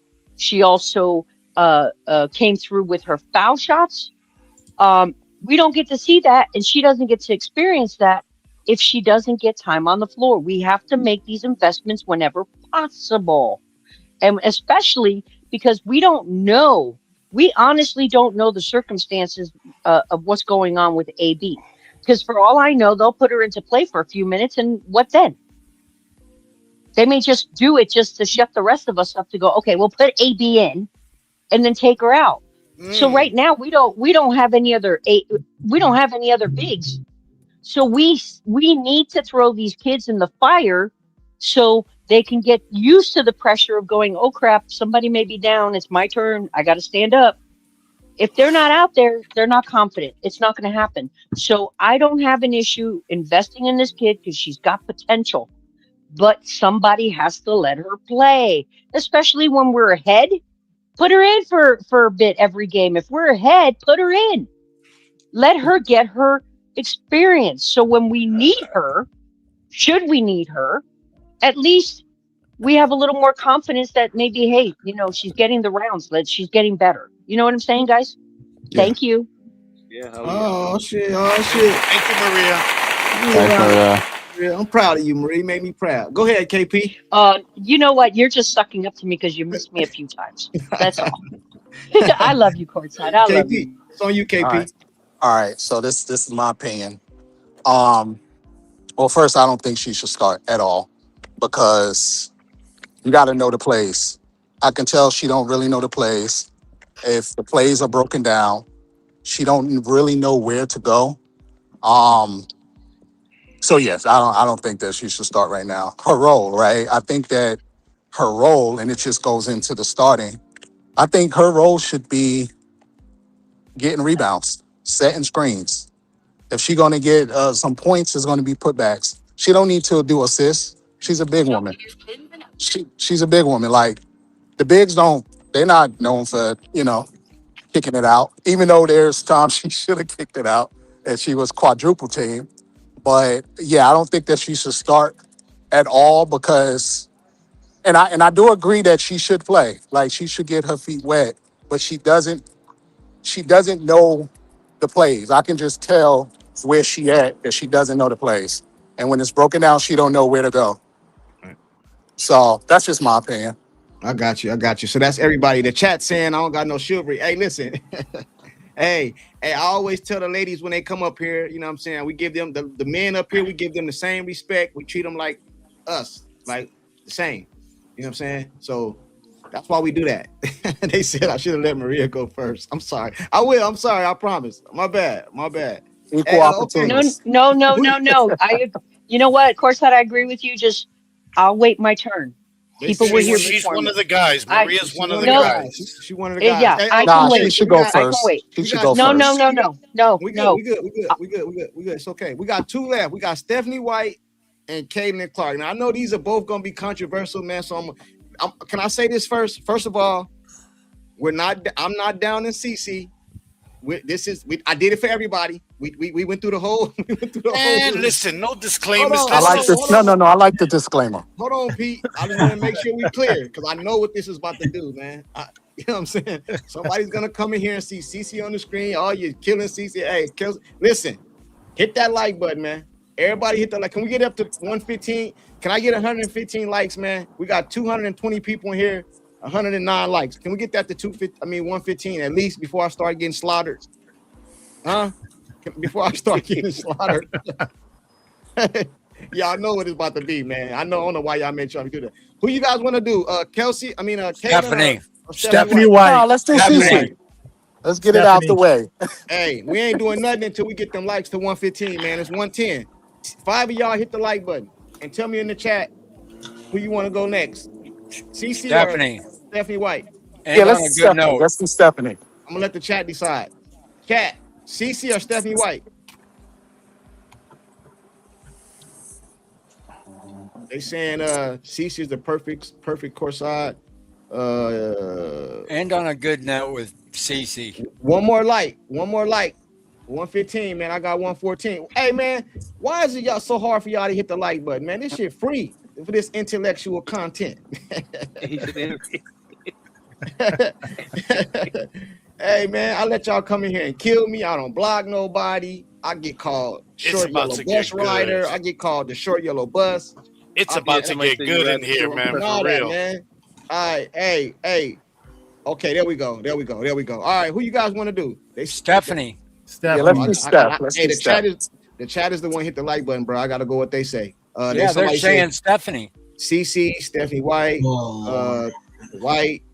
Stephanie White, CC, Stephanie White, Anthony, CC. Okay, all right. We're gonna go with Stephanie White then. I think I got more Stephanie Whites. Yep. So Stephanie White is next. Hey, the question is the same though. It's just not a player. What is this player's skill set and what they need to improve? I'm not gonna change the matter of fact, I'll change. No, I'm not gonna do that. I'm not gonna change. You know what it is. You guys know what it is. Positives and negatives. All right. Oh, brother. All right. Private. Okay. Private. Go ahead, man. I don't know if anybody read my analysis a couple days ago, where I pretty much laid out what I thought, and I'd even tested against the AI, and the AI agreed with me. Stephanie is inflexible. She doesn't like anything other than her way. This has been proven over and over again. Instead of working with her talent, she is working against her talent, basically making the talent work in her sandbox, which is contrary to any professional coach in NBA or WNBA history, especially when you're working with an exceptional talent like Caitlin Clark. And we're starting to see CC exhibit some of her frustration in the last couple games. So it's starting to come out more than normally it would, because she's normally diplomatic in her approach with the public. Their styles are incompatible. You cannot expect a player that she knew from high school to change up their game after they get into the WNBA, and had one season where she did exceptionally well. She wants to put CC in a box. She wants her to change her game. This is incomprehensible. And it shows the epitome of pride, stubbornness, and the need to be right. That in and of itself, and I can go on and on, but I'm going to cut it short. Hey, Lance, you wrong for that. He said, of course, I got the photo off his bedroom wall. See how y'all talk to me, bro? Hey, see how y'all do me? You know what I'm saying? Somebody said, I don't hit the like button because I do. I hit it because I like the content. How you don't like this? I bet you that picture was on his ceiling. How you don't like this? How you don't like this content? You know what I'm saying? We get it cracking over here. You know what I'm saying? Let me get to some of these comments because I want to include the chat. CC is pissed because teammates don't know where to be. Mark, she looks like she is farting. Man, y'all crazy. Pete is crazy. Stephanie White and Clark. Okay. All right. Hey. Okay. Next now line is Isaiah. Okay. You had something else you want to say, Private? Oh yeah, Hey, I wasn't hold finished. on. Private, did you mention any strengths or no? I right now, based on what she's handled this year and last year, I give her this, and basically everybody says this about her. She's a good motivational speaker. Okay, cool. All right. Hey, man, do I need to change it to just what are her weaknesses? Hey, Isaiah, it's on you, Isaiah. We got Caitlin Clark coming up next, man. Hit that like button. We got 230 people in here, 125 likes. 15 of y'all hit the like button. Isaiah, it's on you. Yeah, so I don't think it's a matter of like Stephanie White being a bad coach more than I think it's just being incompatible like with the talent that's on the roster. Like you've seen like throughout her career, like she's capable of like coaching like deep playoff runs. Like we've seen her with that before. But the thing is like coaches you see it in the NBA, you see it like all the time where like the coaches that are able to stay around for a long time are coaches that are able to adapt to different situations. And because take, for example, like Rick, like I'm just like off the top of my head, like Rick Carlisle, for example, right? Like he's been coaching for like a very, very long time, but there's a specific style that he ran like with those Dallas Mavericks teams with Dirk, right? But as the game began to change, he understood that the philosophy has to also change. And like you have to be able to accommodate the skill sets of the players that are on your roster. So for Stephanie, I think that I think, you know, the positive that I will say is like you can see from like last year, like going on the playoff run, like the players on that roster did seem to, you know, like her. Like there wasn't a situation last year during the playoff run where you're like, oh, she's completely lost the locker room. It wasn't that. With that being said, she's supposedly like a defensive coach, a defensive minded coach, but like sometimes I don't see that in the performances on the court. I don't see like that's a misnomer. Like like the defensive principles that I'm supposed to be seeing, like I don't see that, and that's what frustrates me from someone who has the moniker of being a defensive coach. And also I think I do think that she tries too hard to enforce her system instead of thinking, what can I do to accommodate the skill sets of the players that are on my roster. That I could go more, but I'll just say that. I got you. I'm gonna get this super chat real quick. Get this super chat real quick. His name real quick. It is American Girl. She says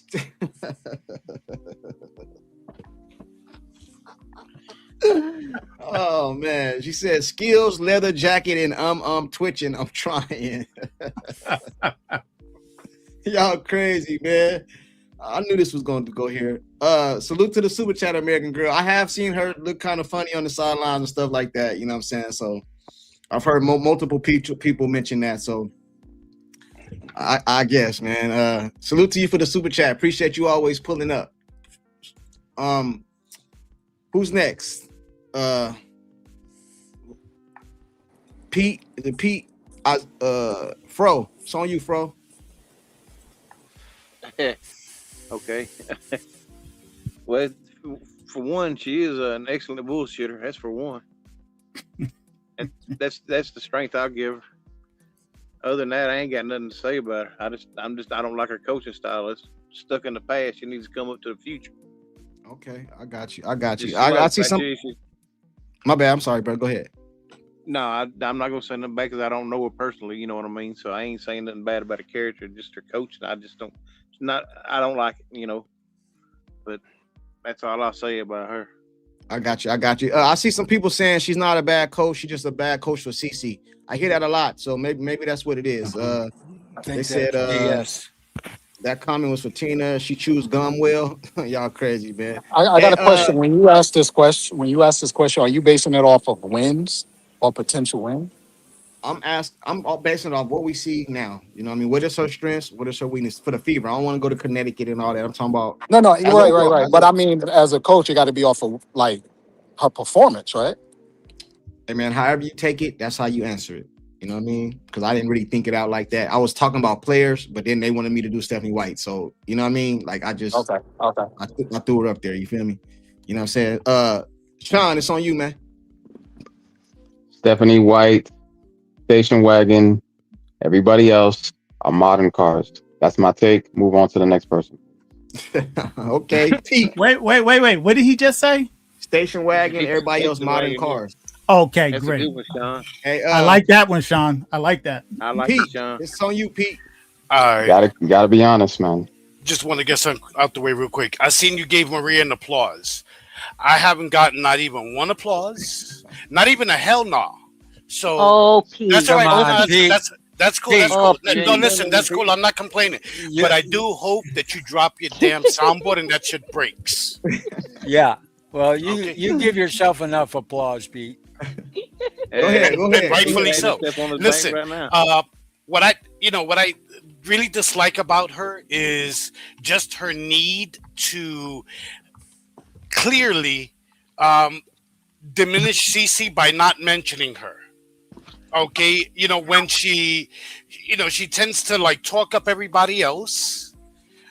You know what I'm saying? Like she'll have her moments where she does, when she's pressed with questions about CC, yes, but when she's asked, I haven't seen her often bring up CC on her own and just, and talk her up. So, I have a problem with that. Okay, I have a problem with that.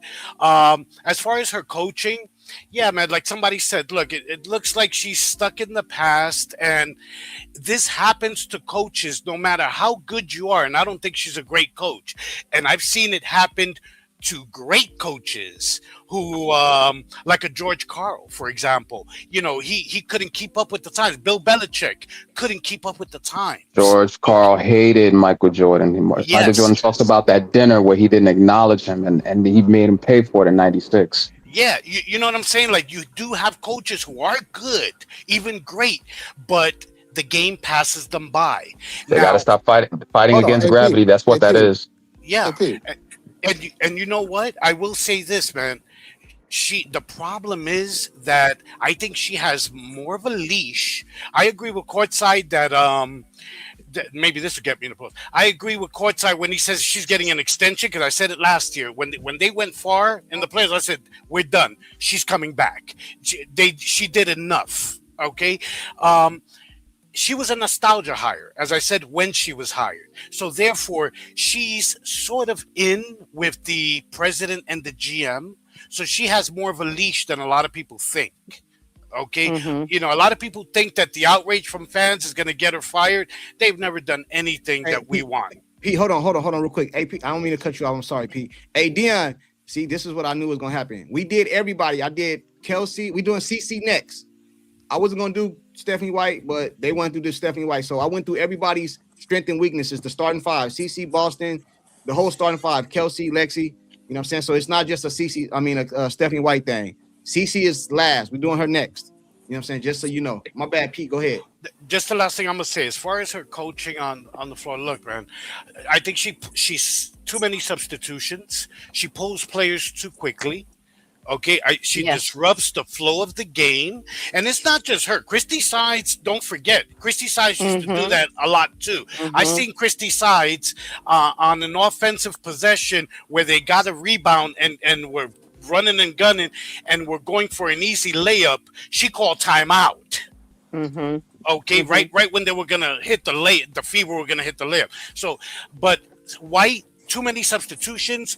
Tinkering with the lineups too much. Pick a damn lineup. This ain't whack-a-mole. Okay, pick a lineup, stick with it, give it some time. If it doesn't work, okay, cool. Then we see where we're at and you make changes. But stop switching people up in the lineup like every couple of games, because you not only disrupt your shooters' flows, but you disrupt the entire chemistry of the team, both on offense and on defense. Are you talking about this year or last year? Are you talking about preseason or last year?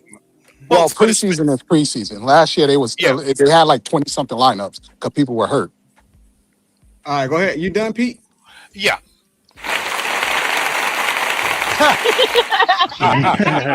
Kiss my ass now. Don't kiss my ass now. Oh man. Hey, you told me you want to apply. I got you, bro. Hey, Jerry. Wasn't organic. Stephanie's strengths, in all seriousness, I mean, she does have quite a few. She is one of the best people I've ever listened to that can have 100 words and never say anything.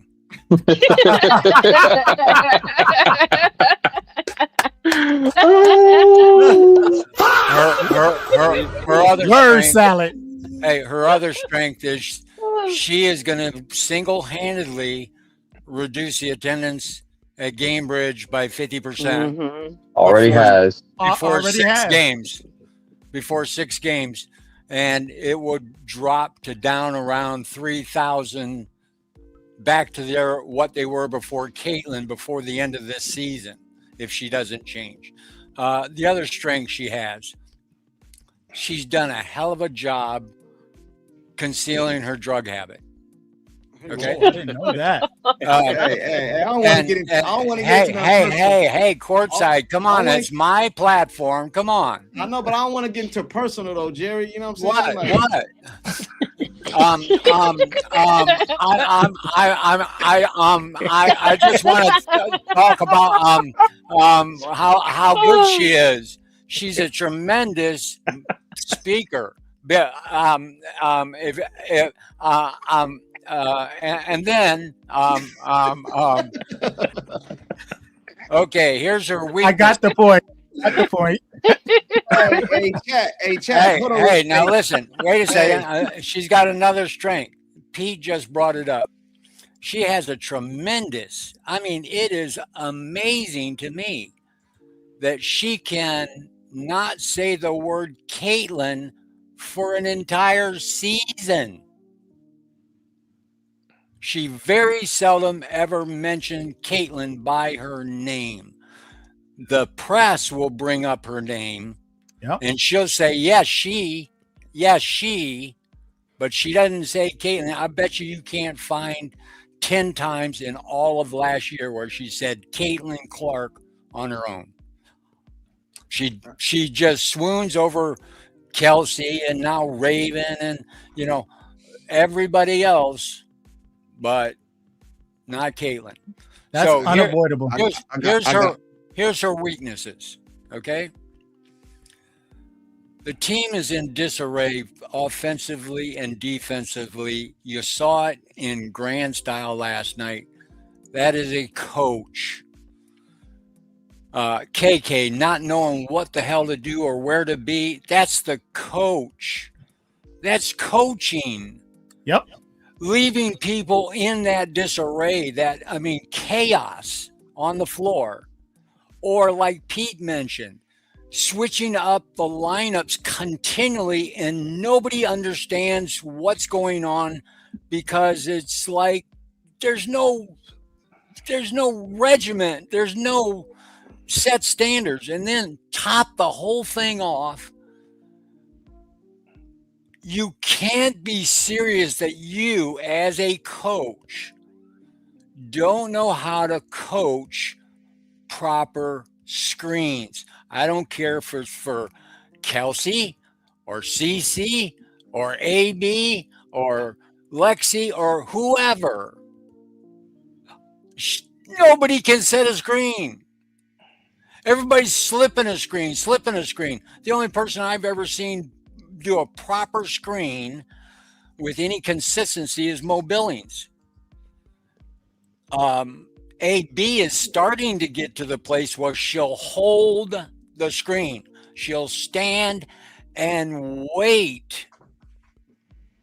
And as she rolls, Cece's ready. That pick and roll is unstoppable. How does Stephanie White get behind a microphone and says, we got to find a way to get Caitlin open shots? It's called a screen. Every basketball team knows it. The problem is the promotion offense doesn't require screens. Hold on. I'm gonna let Jerry finish, and I gotta get the super chat. Go ahead, Jerry. Then we can get the. Then I want to go after, please. The other thing that is, I'm going back to strengths again instead of weaknesses. She's one of the few people on the planet that literally make me sick when I hear her voice. I know, but we gotta hold on. I want to give some disclaimers, I guess. Let's keep everything basketball. I'm talking about me. I didn't say anything about her. I said she's the only one. I said I get sick to my stomach when I hear her voice. I got you. Hey, let me go. I'm gonna go to. Hang on. I've got one more comment. All right, go ahead. Pete used to be like that to me, but now I welcome Pete's voice compared to Stephanie's. I'm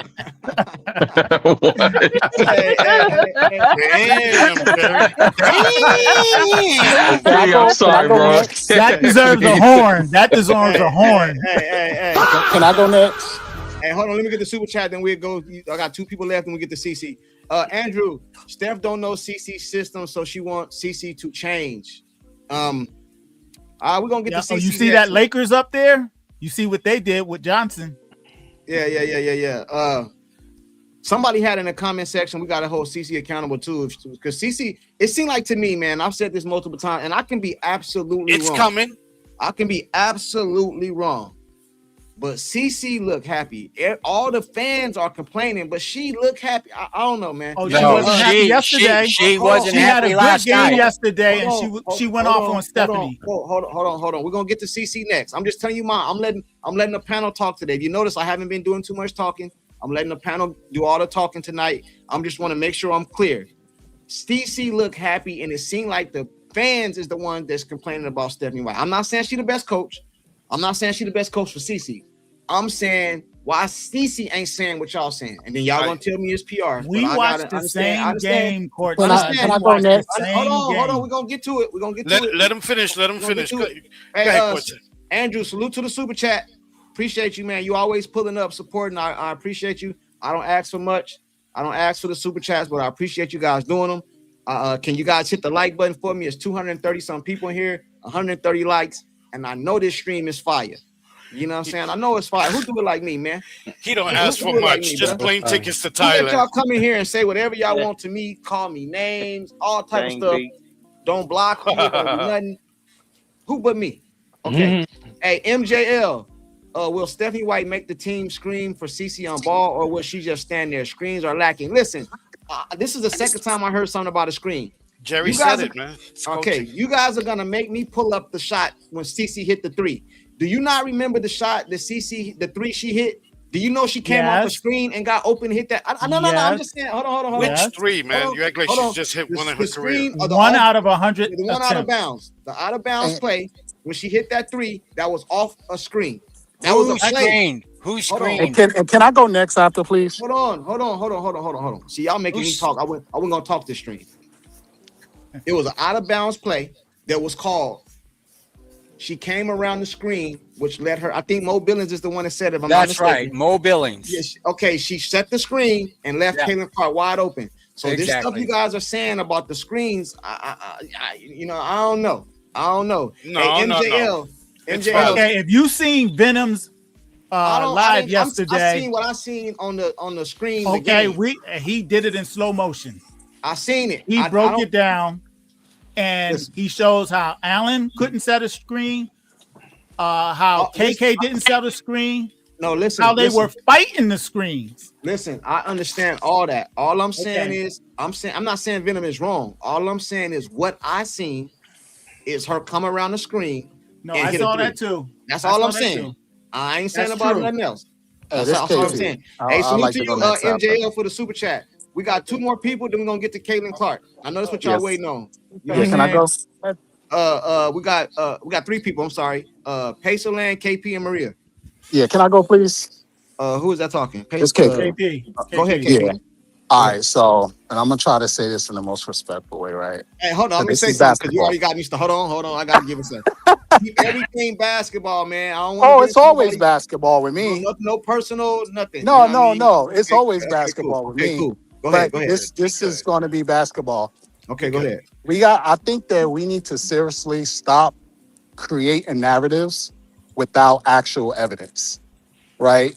And this is basketball, meaning we're talking about not setting a screen, right? A screen is not just responsibility of the screener. It's also responsibility of the player that's getting the screen. You also have to assess the defender. If there's two defenders, obviously the one that is playing defense on the screener, and then the one that's playing defense on the other person, right? You got to assess that situation. Sometimes it's not, that screen is not open. Yeah, hard screen, this, that. Maybe you want to adjust and do a backdoor, right?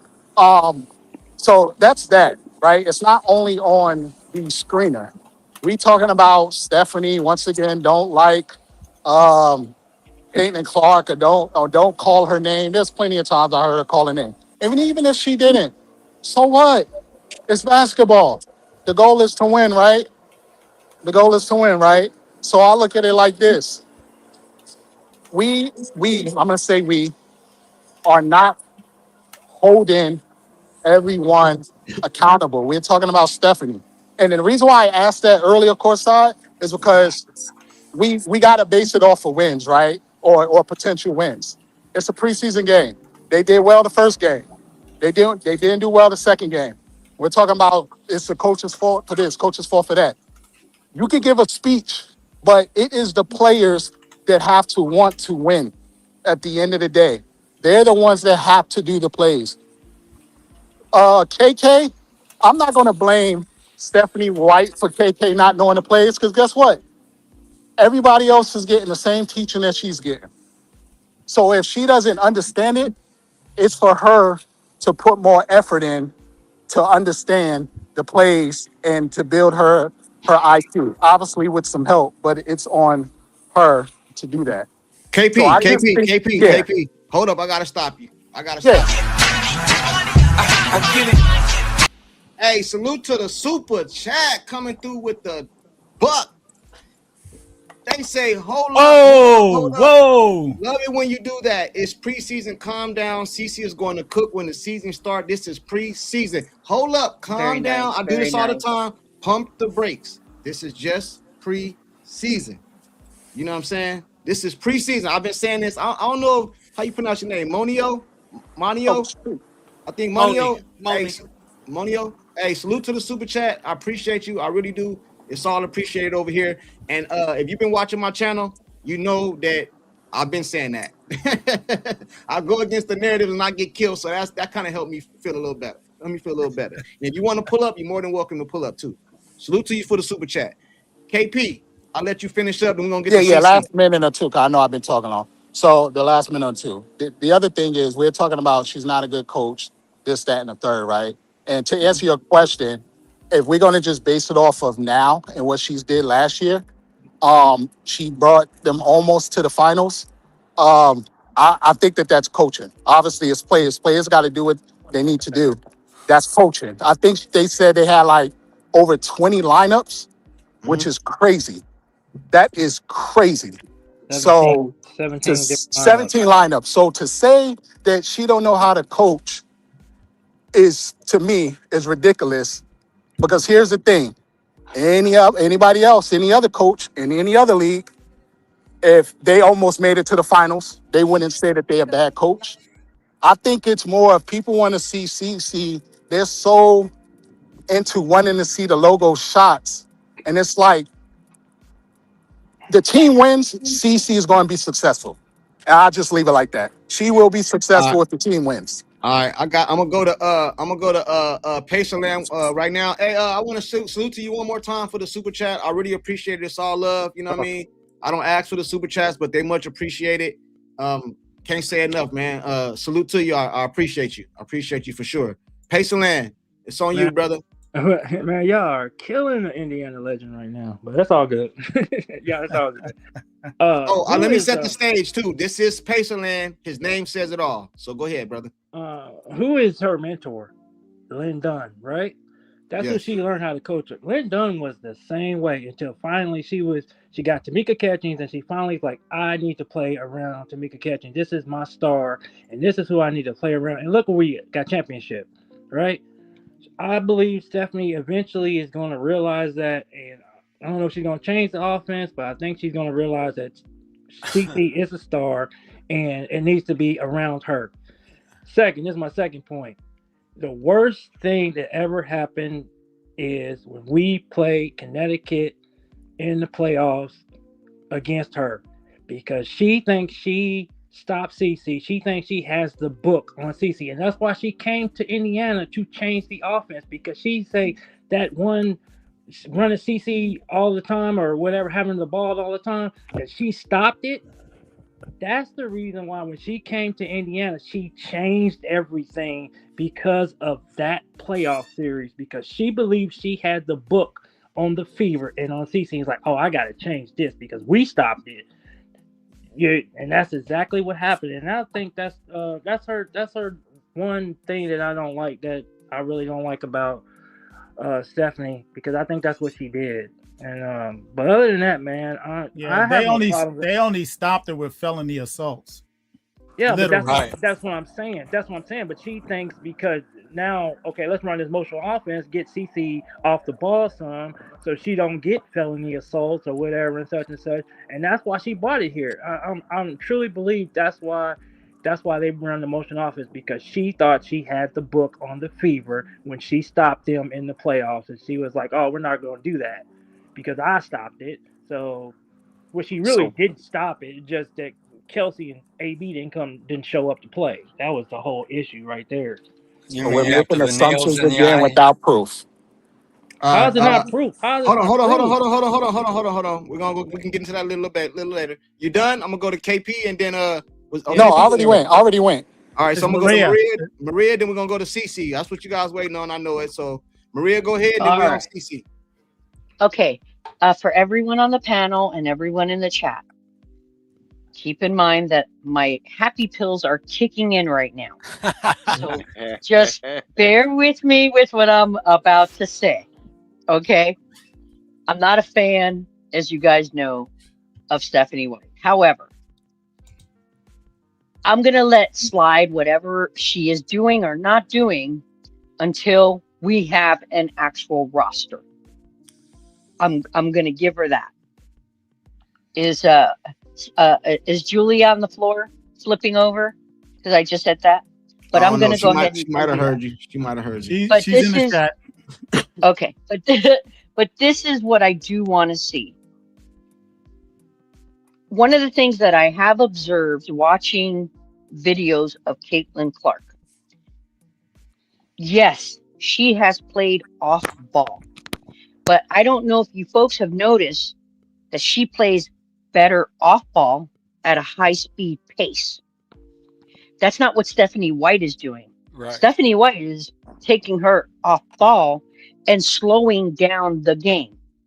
And I think that's a problem. And I think if Stephanie White would just humble herself a little bit and say, look, I got some thoroughbreds here.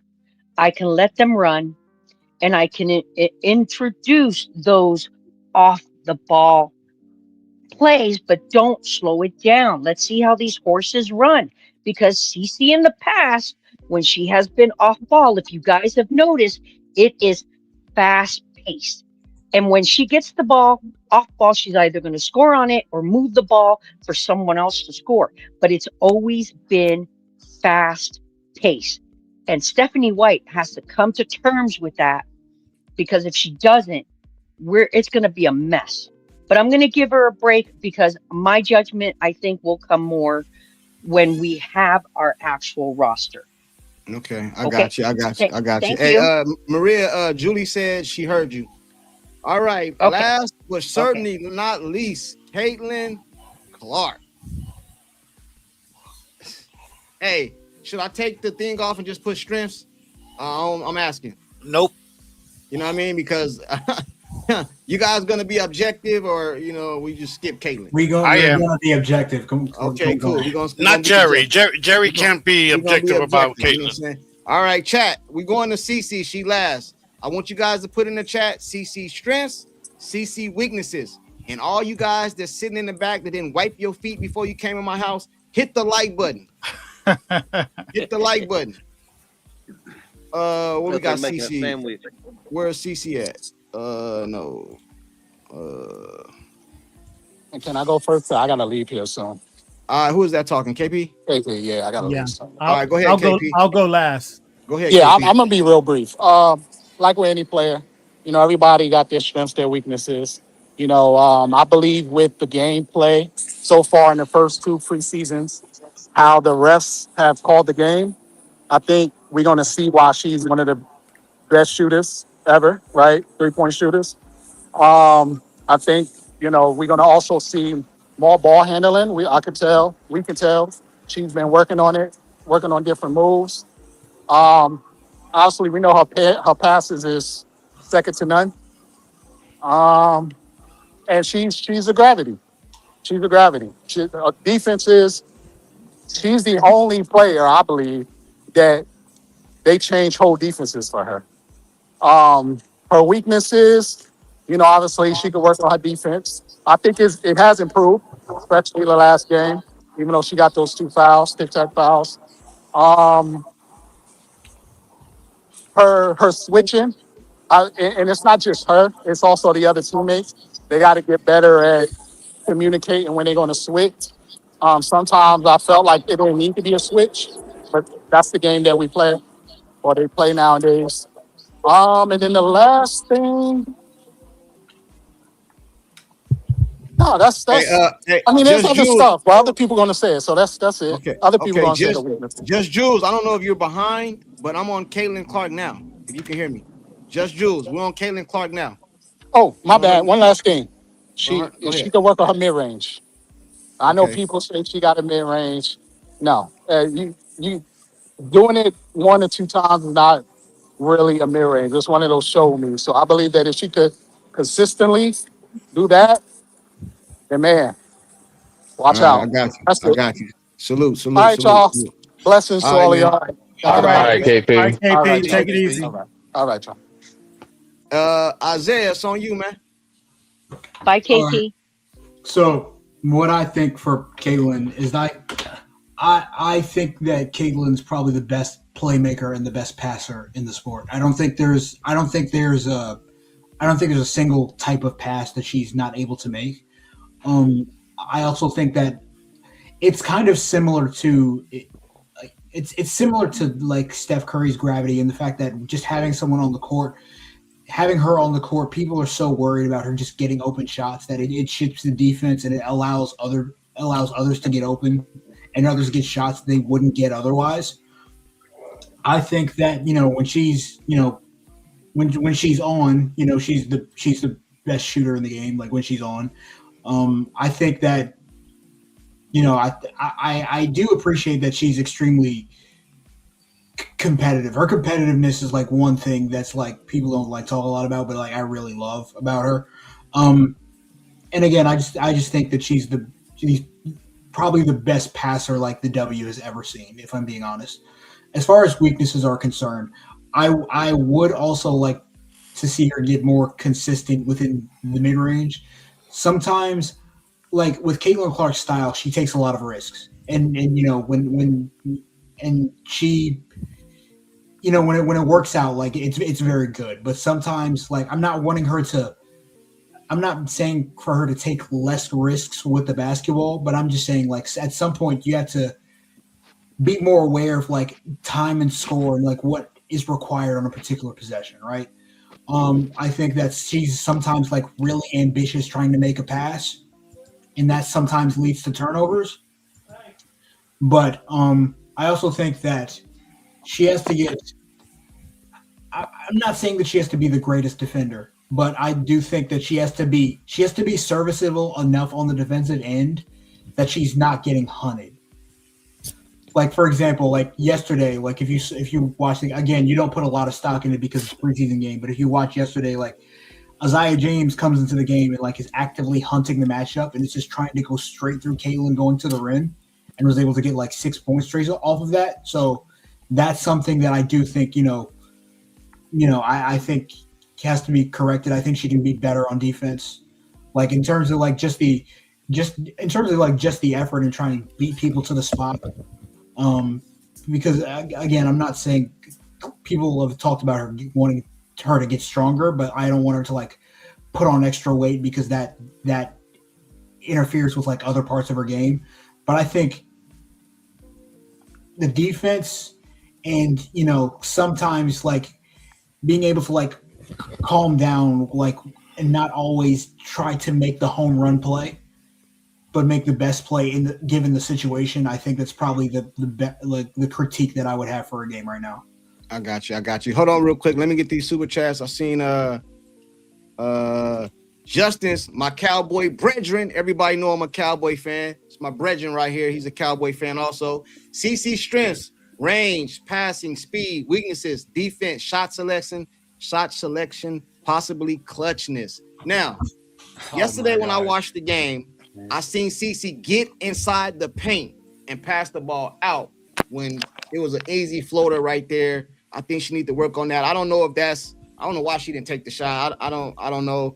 A lot of people said Stephanie White's in her head. I don't really agree.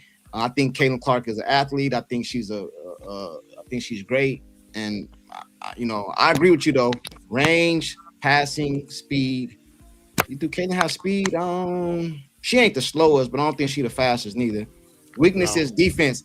Caitlin defense is kind of underrated a little bit, I think, too, man. You know what I'm saying? You guys be acting like she be Dan Marley out here or something, man. Y'all tripping, man. Like, hey, man, listen. Her defense ain't that bad, you know what I mean? It ain't the greatest, but it's not that bad.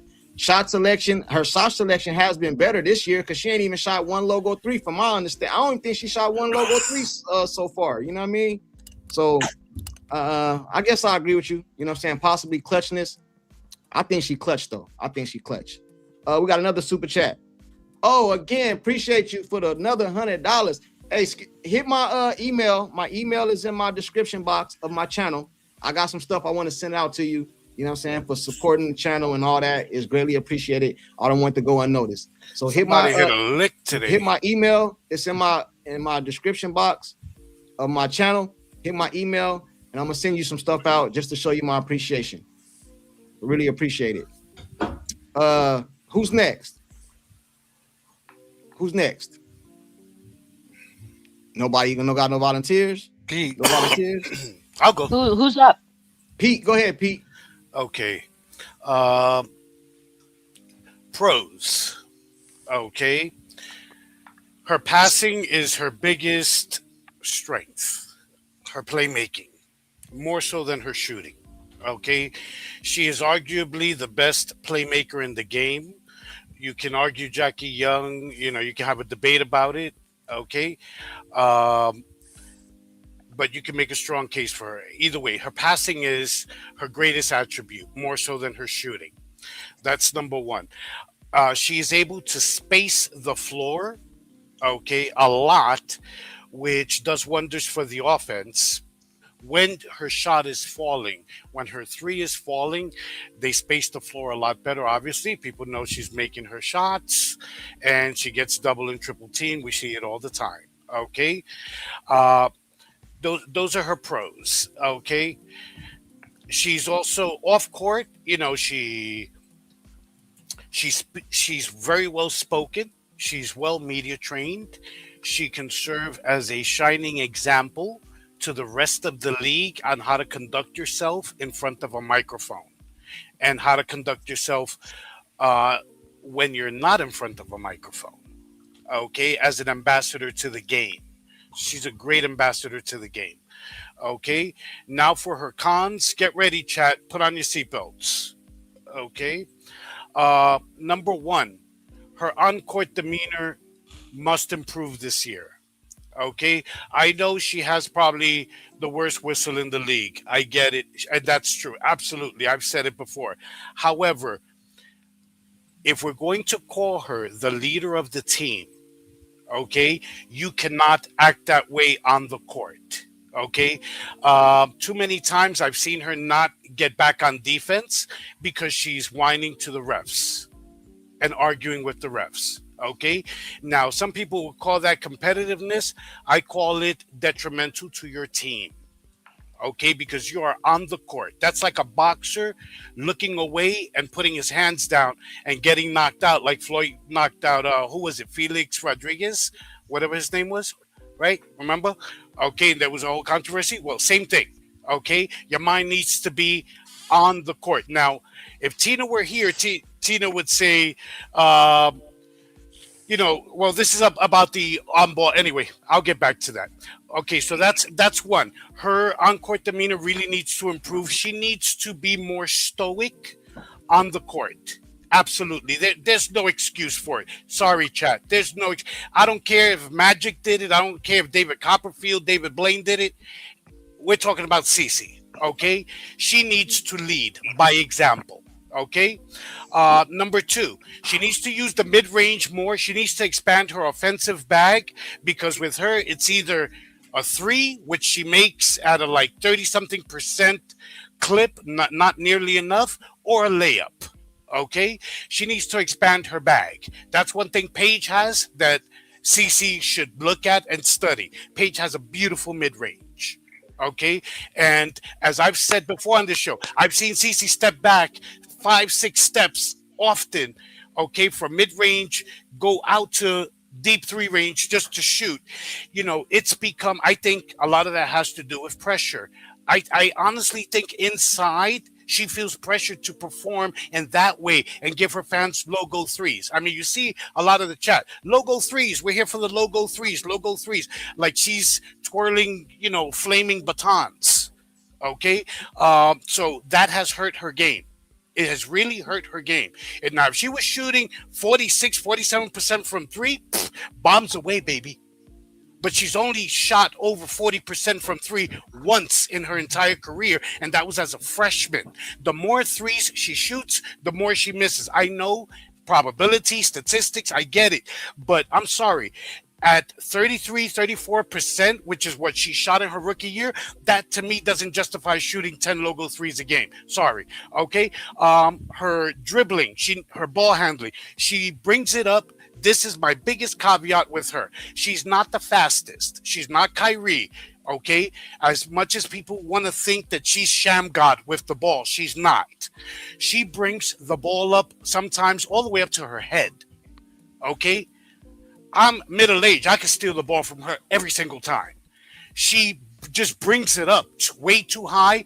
And when they're pressuring her, that's when her pocket, I've told you guys, most of her steals, her takeaways, when she gets it stolen, is coming right across half court when she's facing intense pressure defense. She needs to improve that. Tighten up her dribble, crouch down a little more, and be quicker with it. Okay? She needs to improve her off-ball play. I'm not saying be off ball all the time, but guys, you want to see her with the ball 90, 100% of the game? No. If that happens, the way that they play her, if they continue because they already know how to basically stop Caitlin Clark, which is pressure her. Okay. Tina told us the other day, well, Coach K said that a player like Cece should have the ball 90% of the time. Yeah, but what Tina left out, okay, is that Coach K gave his point guards ultimate freedom. Two big examples being Kyrie Irving and Bobby Hurley. But however, it was conditional on the fact that they play intense defense on the other end. So he wouldn't have given CeCe a green light because we've seen her defense. Okay, she needs to learn to play on off ball better. She needs to move around more. She tends to pout when she feels uninvolved in the play. So she won't cut, she won't run, she'll just go to the corner. Okay, so like Courtside said one day, it's not always just, that Stephanie White is putting her in a corner. She puts herself in a corner because Stephanie White is not there on the court, guarding her. Okay, she's got freedom of movement without the ball. She doesn't move around enough. Just one more thing I have. Okay. This is going to be very unpopular, but I do think going back that no, Kathy, I'm not saying this is where they come on. Don't worry about the chat. Just finish with. Don't worry about them. You just do what you're gonna do. Go ahead. I think she should reduce her logo threes some because, as I said before, her percentage is too low. I got you. It just doesn't justify shooting 10 of them a game.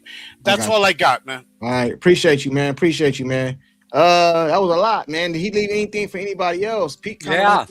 Oh yes. I got some pushback. All right. I got some pushback. I got you. We're gonna go to. I know Jerry and probably got the most, so we're gonna go to Sean. All right, Caitlin Elizabeth Clark, the best transition player in all of the WNBA. That's arguable. That's a fair assessment. She's really perfected the game moving backwards when it comes to her third level shooting. Like nobody is better, I feel like, at the step back than her at it. The 4 years I've seen in Iowa, even in the WNBA, I've never seen someone perfected the game backwards the way she has. Right. What I feel she needs to improve on is, being that she's perfected the game backwards, she needs to learn how to perfect the game forwards. Now, what do I mean by that?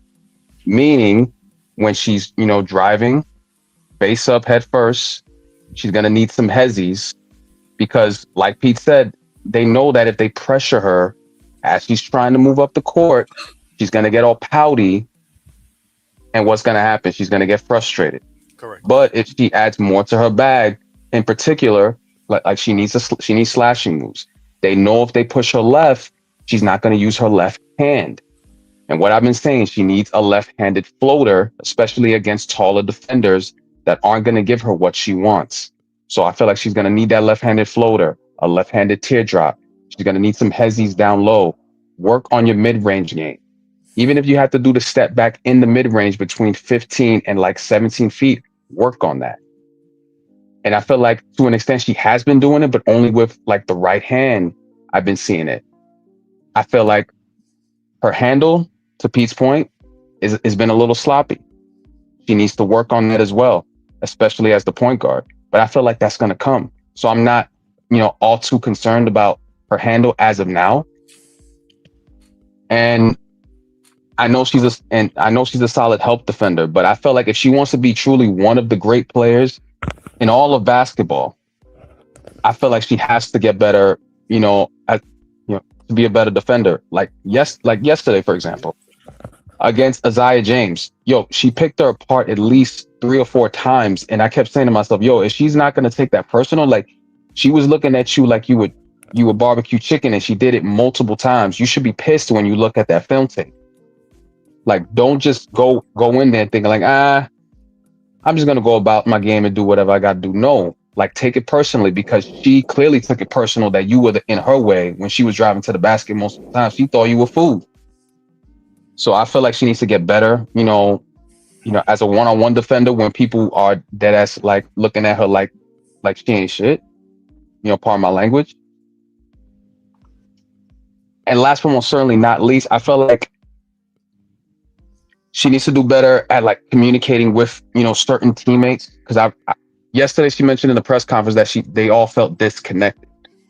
And there were a couple times I felt like when they were running plays, like I saw, MHA, she was like, I saw her setting a screen way early and Caitlin wasn't even in the play. And I'm like, yo, did they not communicate that? Like, what's up? Like, I feel like she needs to be a better communicator in practice. Just get better at knowing certain teammates and knowing their tendencies, knowing what works for them. Like, continue to get to know them. And I know it's a lot of pressure, but heavy is the head that wears the crown. And I feel like she wants that pressure. And to the person I think that said in the chat, like, oh, she doesn't want to she doesn't have no question. I'm like, we've seen Caitlin hit shots, buzzer beater shots. Like, I think she welcomes that pressure. She wants it. Well, if she wants it, then we can't go easy on her, with anything. Like, you want it, a lot comes with it. So those are what I feel like she needs to improve upon. Like, obviously her strengths, like being like she has those Hawkeyes, like she knows how to make reads, being that she's 6 feet, like her passing ability is great. And she's the most thrilling player to watch in the league. Like, she plays on the edge. Like, nobody in the league, I feel like, plays on the edge like her. And I feel like that's why we're so enthralled with her game.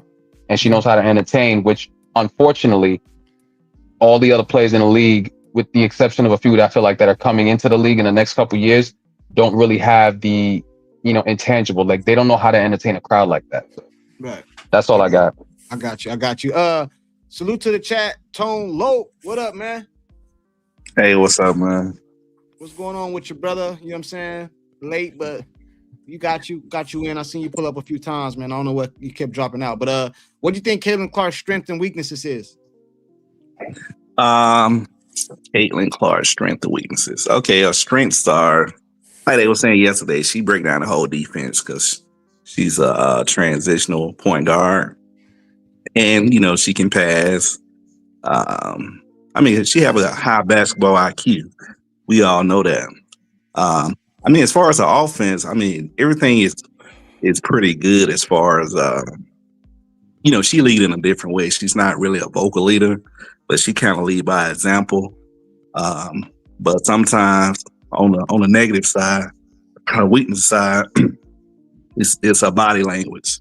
Like they say, when things are going wrong, when you're dealing with adversity, how you respond to it determines what type of character you have. So I think she got to respond better. They're not going well. I think Pete touched on that. I think he touched on just about everything. And what else? She got to play off the ball. But I like what Maria said. Maria know more basketball than what y'all think, man. But she said get into your offense quicker. You're damn Skippy, baby. Thank you. No, for real, they don't really be listening to you like that, Maria. But I think I've been tutoring her. Right, because like with Stephanie White off, don't try to take my girl now. No, Pete. Hey, right. I appreciate. I love you, Private. I love you. Yeah, I appreciate. Thank you, Tone Loc. I appreciate it. Yeah, Tone. I've been tutoring Maria every other afternoon. Yeah, I appreciate y'all for putting one dream. I appreciate y'all. I appreciate y'all for putting one dream in timeout yesterday because I didn't really hear what he said until I went back. So that was kind of funny. But back to Caitlin. Yeah, he's Stephanie White there. Yeah, I saw that. Heard that.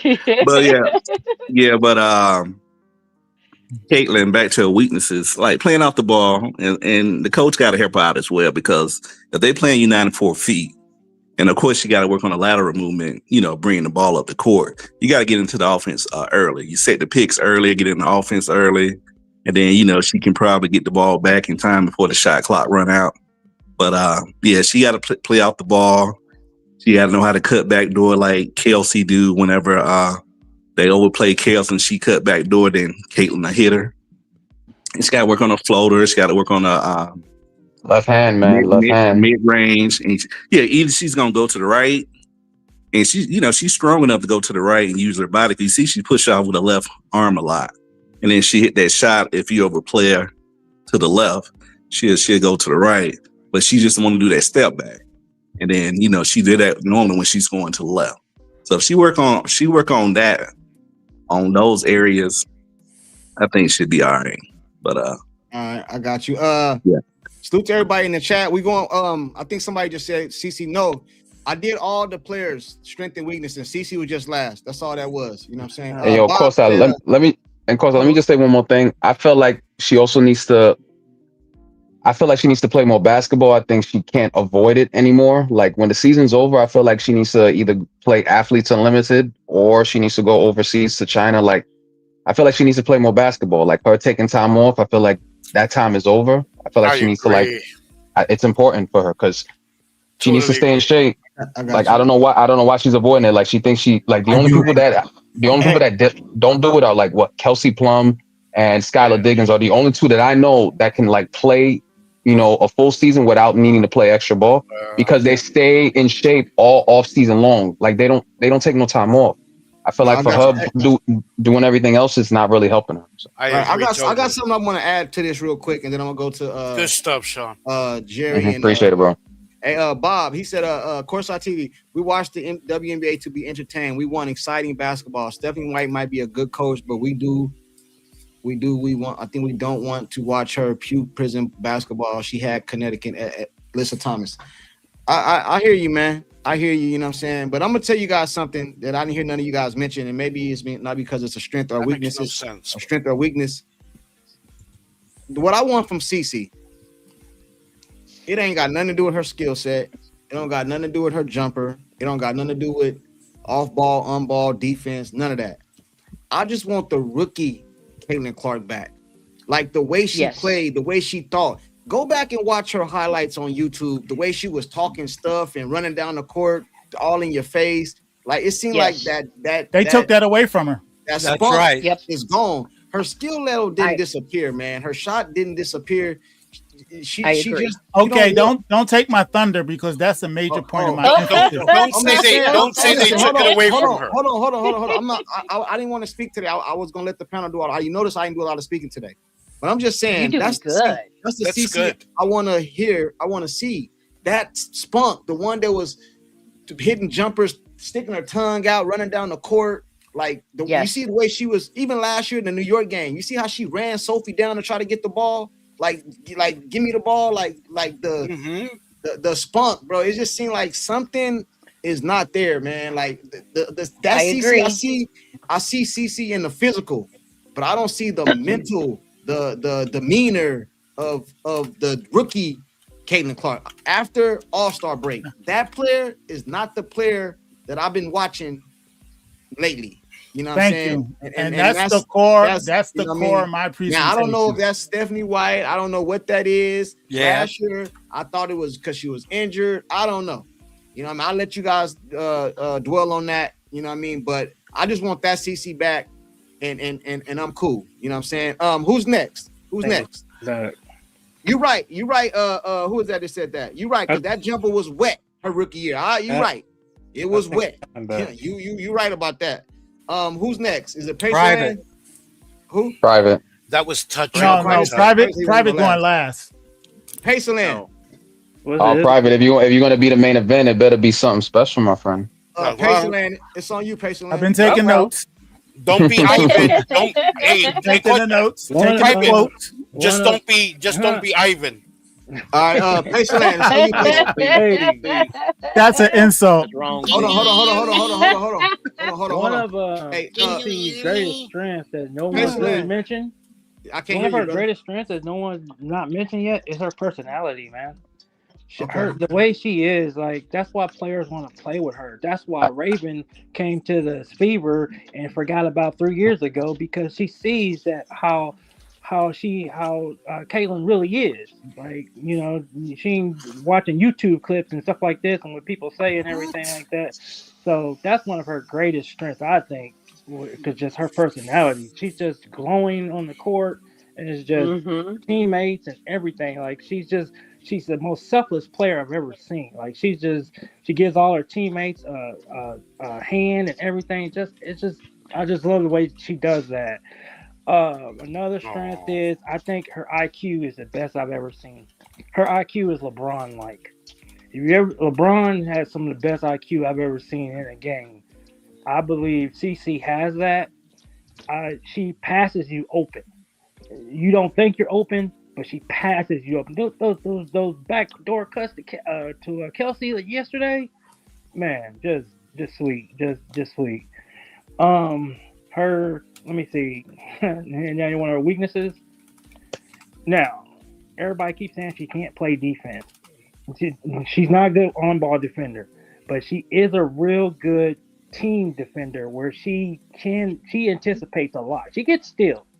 She got 5 last year against the Dallas Wings against Paige now because she anticipates good. She's really good at anticipating, and she really being a point guard. She knows where the ball can go at many times, and she knows how the offense is. Like I said, her IQ is like LeBron. Like she knows where the ball is going to go. She knows the play and whatever. So she anticipates real well. And another weakness, she needs to shoot that 15-footer more. I think she has it in her game. I think she has that fadeaway. We saw it in the Olympic thing. We saw it in the Olympics. She has that fadeaway. I just think she just needs to shoot it more. If they get her in more positions to shoot it, I think she'll be okay. Other than that, man, I think she's one of the best players I've ever seen. So this is what it is. I got you. Salute to you, man. Man, I gotta go, of course. All right. Here, but man, I appreciate it. All right, take man. care, Pacer Line. Anytime, man. You know you're always welcome. Bye, bro. Pacer. Love y'all from Indy. Maria. All right. Peace. Yes. What? Hey, who we got next? We got Isaiah. Did you go, Isaiah?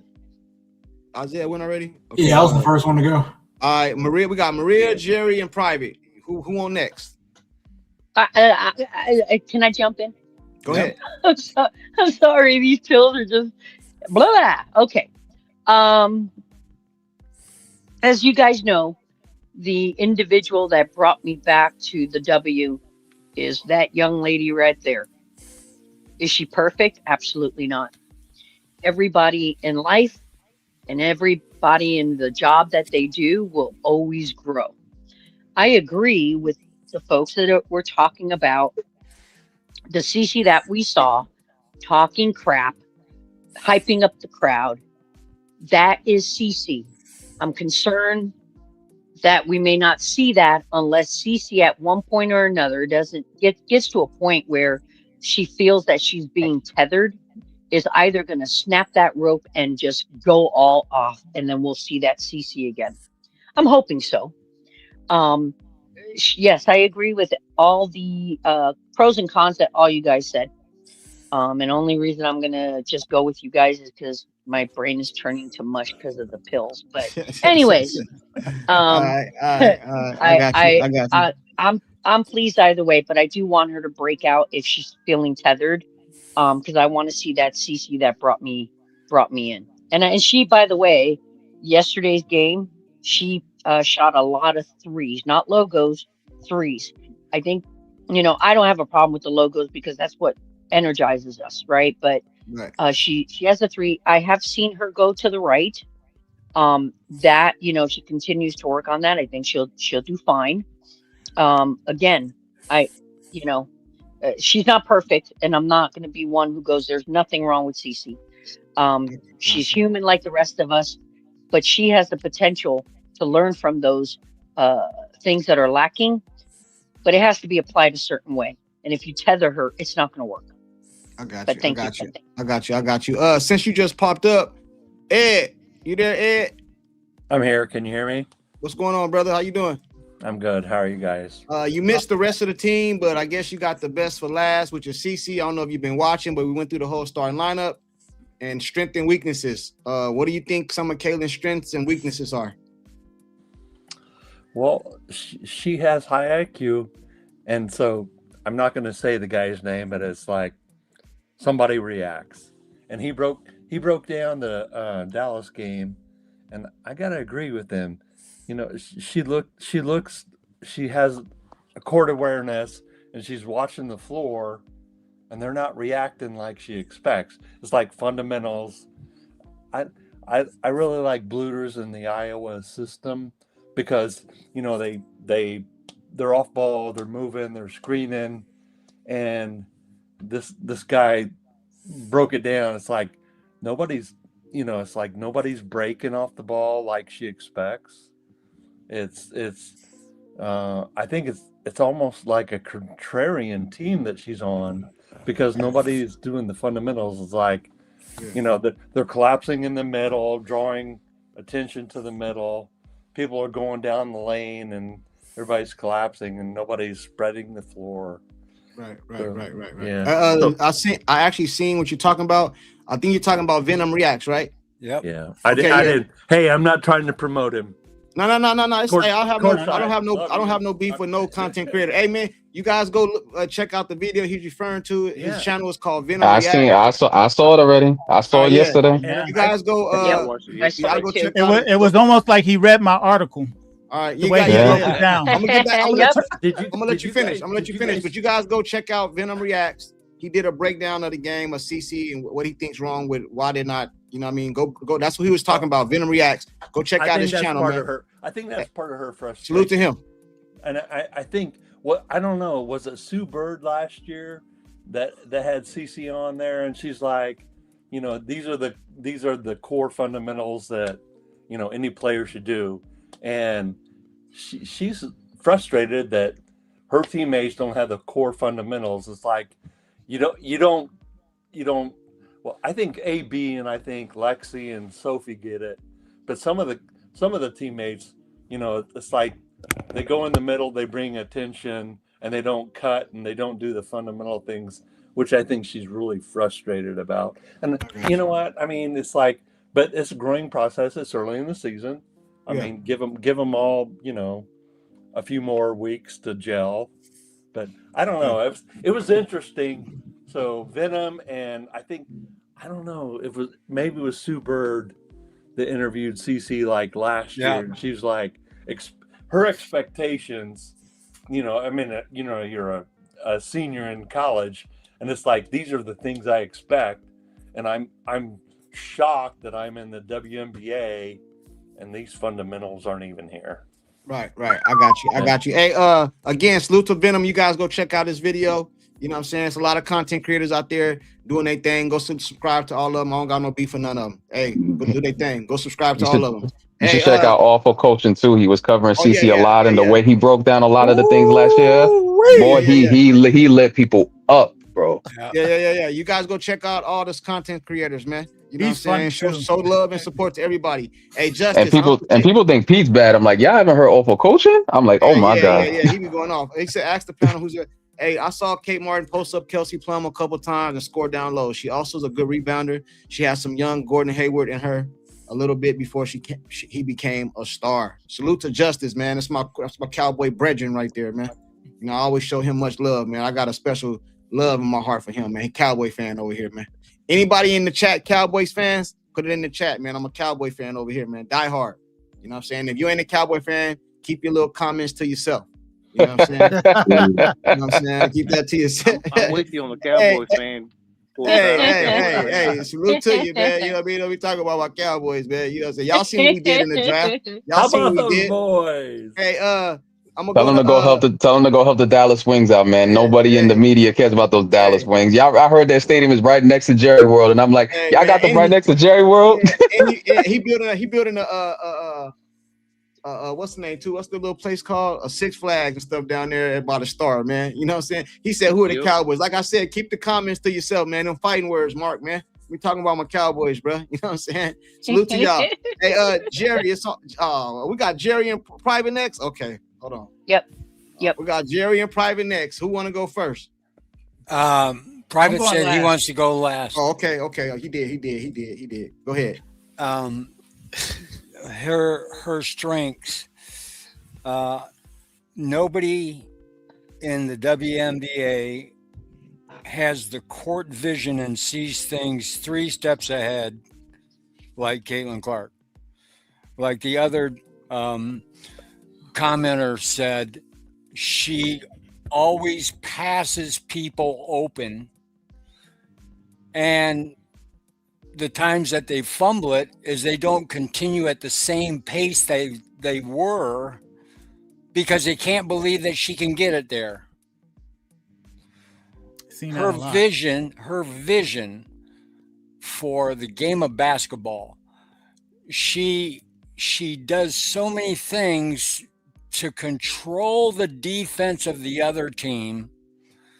And once her teammates lock arms, like they did post Olympic break, where they're all working in unison, AB, Kelsey, Lexi, even sometimes, what was Dejanay's girlfriend?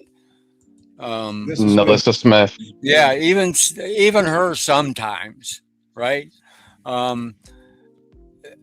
That joy that she played with post Olympics, where she was jumping up in the air after she'd do a shot or whatever, and skipping back to the bench, because Christy Size is pretty much given up control of the team to her.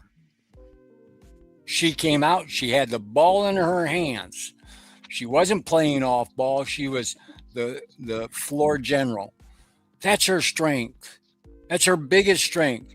Her IQ, her passing, her ability to make all the rest of the team. Every commentator on all her college games says the same thing. Why is it that Stephanie White, who covered her college games, doesn't agree that she makes everyone better? That's her strength. And she's a giving player. She's not a ball hog.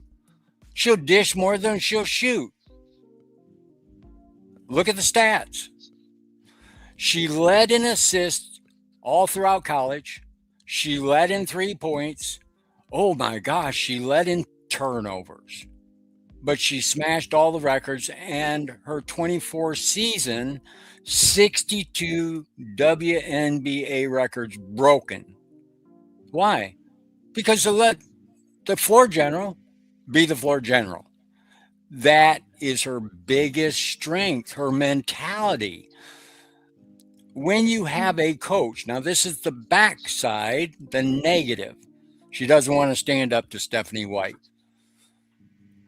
She threw a bottle once last year, right?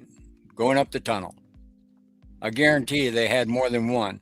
Then you saw the stuff that Venom had on where she wouldn't even get in the huddle on the side of the court. Yeah, it's coming out. The assistant coaches had to bring her back in.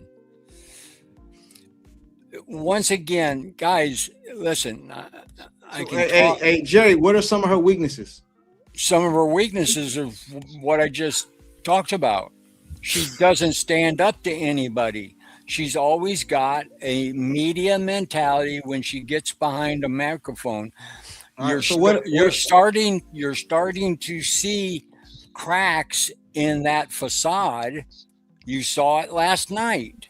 What are some of her weaknesses on the court? Her weaknesses on the court. I believe that she does have a floater. I think she needs to shoot it more. I think that step back that the other gentleman mentioned is that's elite. Her step back is, not even the bigs can guard her, right? When she steps back, she can get that ball off before they can get their hands out. As far as other weaknesses, I don't think she's as bad a defensive coach. Hush, Pete. I didn't jump in on you. I know, I got you. I don't think she's as bad a defensive player as what people put her out to be. But I also agree with her that she said from the podium, listen, it tires me out I mean, I got to pick where my energy goes because it can't be the number one defensive player in the league and have legs. I can't do it all. I'm either going to do it on one end and at least give as much effort as I can muster for defense. But just like the other gentleman said, she gets a lot of steals. She picks the pocket a lot of times. People get around her, but quite honestly, I think that, and I almost hate to even say it, courtside, she ought to take more charges, but that's opening it up to injury. So I really don't even want to. I don't want her to do it. Lexi does it all the time, but Caitlin, I don't want her to do it. I want her to be running the floor. All right, so let me get this straight. So your weaknesses is she don't stand up for herself. What was the other one? Doesn't use the mid range. Oh, doesn't use the mid range as much as she should. Okay. Doesn't use her left hand as much as she could. Okay. I got you. But you know, she is good for driving to the basket. She is good for getting around defenders because, you know, if people would set picks for her, she'd be unstoppable. I got unstoppable. You. I got you. I see Jerry. Jerry, you slick. I like you, Jerry. You slick, boy. Jerry, like, hey, ain't none. Ain't no. Hey, I'm smooth. Jerry said, ain't no. I was trying to get him there. I was like, so what's you on the noticed board? that, right? He did that job interview weakness question. Hey, Jerry, he Euro stepped that like I ain't get over there. I can't afford Achilles chair. Hey, salute to you, Jerry. What's your biggest weakness, Mr. Jerry? Well, I tend to overwork, and I expect everyone to do the same. hey, I love you, Jerry. I love you. It's on you. I think that's everybody. Private, it's on you, brother. Okay, I think the group overall did pretty good. It's not a whole lot that I have to repeat. I want to focus in on the psychological part of the game. My father taught me many, many moons ago that 95% of life is psychological and the rest is physical. You strengthen the mind, the body will follow. Okay, the first thing I want to start off with is we continue, and this is something I brought up several times before, to equate what we think a woman should do as men. We can't do that. Okay, just like with Pete, he had an issue with her demeanor and the like, which for a man would be apropos. Right. However, not so for a woman. Actually, I think she does extremely well in those situations as a woman. Exactly. Perhaps closer to stoic than any woman I ever known to be under that type of pressure. Yep. Okay, so when we talk about the complaints and the body language, that's going to have to go with it because she's a woman. She has to express. Most women can't retain emotional outbursts. She does well with it, considering. Yeah. Okay, and then you look at some of the stars in the NBA.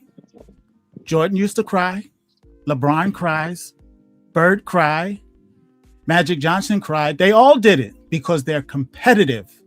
The competitive nature brings out that type of emotion.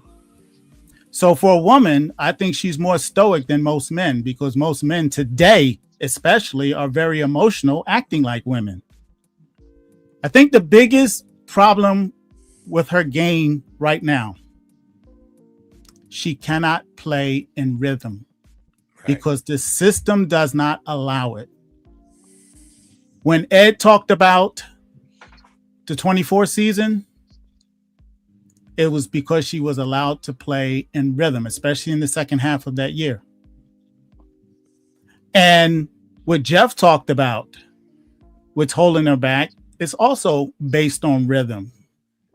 And she's not allowed to break down the defense like she did previously because everything is slowed down. Her offense was a defense. Right. And so that's being taken away from her. Okay, yes, I agree with everybody. She needs to work on her left. She needs the mid-range game. Now, I did see some of it in FIBA and a little bit in the preseason here, but that needs to become a staple if she's going to create space. If she's not allowed to open space, she used to create space with the logo, and it put everybody on their heels. That allowed her to pick and choose how she's going to kill the cat. That's been taken away from her. So the off ball, and I think, who was it? Somebody mentioned the off ball. She did a lot, but it was at a fast pace because when she got the rock back, she was allowed to evaluate and react accordingly. That's being taken away from her. So there's a lot of things that I spoke about in my article that is the causation of her current play. Right now, she's going to literally have to recast her game, which I think is unfortunate and not fair, to be able to fit into the system. And I believe she is the system. She has proven that from high school, college, and her first full season in the pros. And we get a coach that's trying to recast her. And we've never seen that in any league where you have a superstar has to change their game to fit the coach. Right. Never been done in history to my knowledge. If somebody knows it, please bring it to my attention. Now, as far as, dealing with the refs, even some of her players, because yes, even Jordan couldn't tolerate stupid. He went off on stupid. And what Venom had shown that a lot of those plays, they were acting stupid out there, and that's frustrating. And then we saw when Caitlin went to the sidelines and was barking on Stephanie. She basically, what are they doing out there? So we tend to put a lot on Caitlin, and yes, she does have room for improvement. I'm not denying that whatsoever. But for the pressure that she's under, the scrutiny that she's under, I'm going to tell you this. I don't think I could have done it. I would have exploded. This is a travesty in the making, because if they're allowed the FIBA organization, I'm not going to just put it on Stephanie White. It's the organization. If they continue down this path, they're going to destroy this woman until she's able to get out. And the league. Yes. And this is a crying shame, but yes, she can improve on defense. Although I agree with Jeff with regards to taking her spots, because I don't know any two-way player other than Jordan that was able to expend that kind of energy on both ends. And he was an aberration at that, because most people can't do it. They focus on one or the other. Look at who they compare her to from Golden State. Steph Curry. Steph Curry. He's not a great defender. He just does enough. And another thing with him, he's good help defender. He's not an on-ball defender. So overall, yes, improvement is needed, but we're not going to see the CC that Ed spoke about and what Maria talked about if they keep the lid on her. So we're not going to see her fullest potential. We probably won't see improvements unless she adjusts her game to Stephanie White. And that's going to take time. Because right now she's out there hesitating. I couldn't believe it. She passed up on 2 or 3 open threes. She's like Courtside said, she was right under the basket and passed it out. I never seen that from CC before. I'll stop it there because I got way more notes, but all right. Well, we got to move on. It's my turn. I'm gonna give a little. He needs a clap. He needs a clap. Oh, he needs a clap. Thank you, Maria. Yeah, give me a horn. Thank you. Now that was a main event, Private. That was a main event. Well, What side? You just well done, you just young man. you Well just slam done, Private. you slam Andre the Giant. You got the crowd to pop. You hit him with the leg drop, and you pin him 1, 2, 3. Private just became the floor general. I say this, man. Courtside, I'm sorry, that's all we have time for today. But please hold that thought and come back next time. Yeah. We're about to get ready to get out of here. I say that I want to make sure I'm gonna end it like this, right? Then we're gonna get out of here. I want to make sure I put this on record because I don't want people to saying I said something else. I seen a lot of people yesterday. They did a lot of videos talking about Kelsey Mitchell and people wanting Kelsey Mitchell here and things of that. Now, I'm not taking no shots at none of the content creators, just so you guys know, because I know how you guys do. You know, I rock with a lot of them. Some things we just don't agree on. We don't got to be enemies. I rock with all of them. I just told you guys, go subscribe to Venom. Go to Fly Hippie. Go to Angry. Help me up. KTV. Ben Daniels. Rudy. 360. Money Mike. Tucker Carlson. Oh yeah, Money Mike needs to get a little bit more. Money Mike. My dog, Beat Chef, Live Wire. Live Wire, Rich. You know what I'm saying? All of them. I rock with all of them. I don't got no beef with none of them. I just don't agree with some of the things they say. So go subscribe to all their channels because I don't want you guys to think I'm taking a shot at them or nothing like that. Because it's not. I got love for a lot of them guys. But I want to make sure I say this. I was one of the ones that said I wanted Kelsey Mitchell to stay. And I still stand on that. She had a bad game yesterday. I can't deny that. You know what I'm saying? Like, what can I say? I can't get on here and act like she didn't have a bad game, but she did. But I also know the type of game she's going to have during the season. I stand on my square. One game. I stand on my square. I think Kelsey Mitchell is I think she's the best 2 guard in the league. That's my opinion. I think her, Caitlin, and Boston is the best trio in the league. That's my opinion. I don't got too much about Stephanie White. I don't get into all the narratives and all that. Everything you guys say can be true. But me, I put the onus on the player. Because if you're a superstar, you cannot let a coach come in and derail your career. You know what I mean? Magic. I agree. I done seen LeBron James get coaches out of here. I done seen LeBron James get players out of here. Remember when he said they was top heavy? They went to moving stuff around. Listen, man, CeCe is a grown woman. Now, Private, you said something. You don't think she's under a lot of pressure and things like that. And I agree. You don't think LeBron James was under pressure when they came in and they enabled him the king? He was 18 years old. Yep. She's 24. Yep. LeBron James was enabled the king. Had it on his back. That's pressure. Well, actually, she had it since high school. That's fine. I'm talking about the pros. Yeah. When LeBron James came to the pros, he was 18 years old. Yep. You know, he couldn't even go out at night with the players to the bars and stuff. He was underage. Right. That's a lot of pressure with the king. Sports Illustrated dubbed them the chosen one. The chosen one, all that. That's a lot of pressure. When you have that type of pressure, you got 2 options. You either stand up to it or you fold. Which one CeCe gonna do? I'll give you another example. Kwame Brown. He came in straight out of high school. Had a lot of pressure. You know what I mean? See, Stephen A made jokes about him and all that. He folded. He was a good player, but he wasn't what he was supposed to be. You know what I mean? Jamarcus Russell. What's his name? Jordan Jamarcus has something Russell. to do with that. I understand that, but still, if you're a superstar, it don't matter what Jordan say. You got a ball. Jamarcus Russell was another one, the quarterback that was drafted high for the Raiders. He lasted like 1 year or something like that. He was out of here. So it come down to this. Either CeCe gonna stand up to the pressure and be great, or she gonna let a coach derail her career. Exactly. And that's the only thing, because I never disagree with you guys when you guys talk about Stephanie White. I don't agree with everything you say, but I'm saying if CeCe is gonna allow her to derail her career, we have to put we got to give her some type of blame. And I've been saying that. I've been saying that.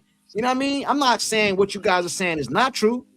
I'm saying it like, bro, you know most what I'm saying? of the blame, not some. All I know is when CeCe, I see her on I watched the video today, her all up in practice, happy, jumping around. You know what I mean? Look at the narrative they had on Raven. Now, what's the narrative? That narrative done faded away, has it?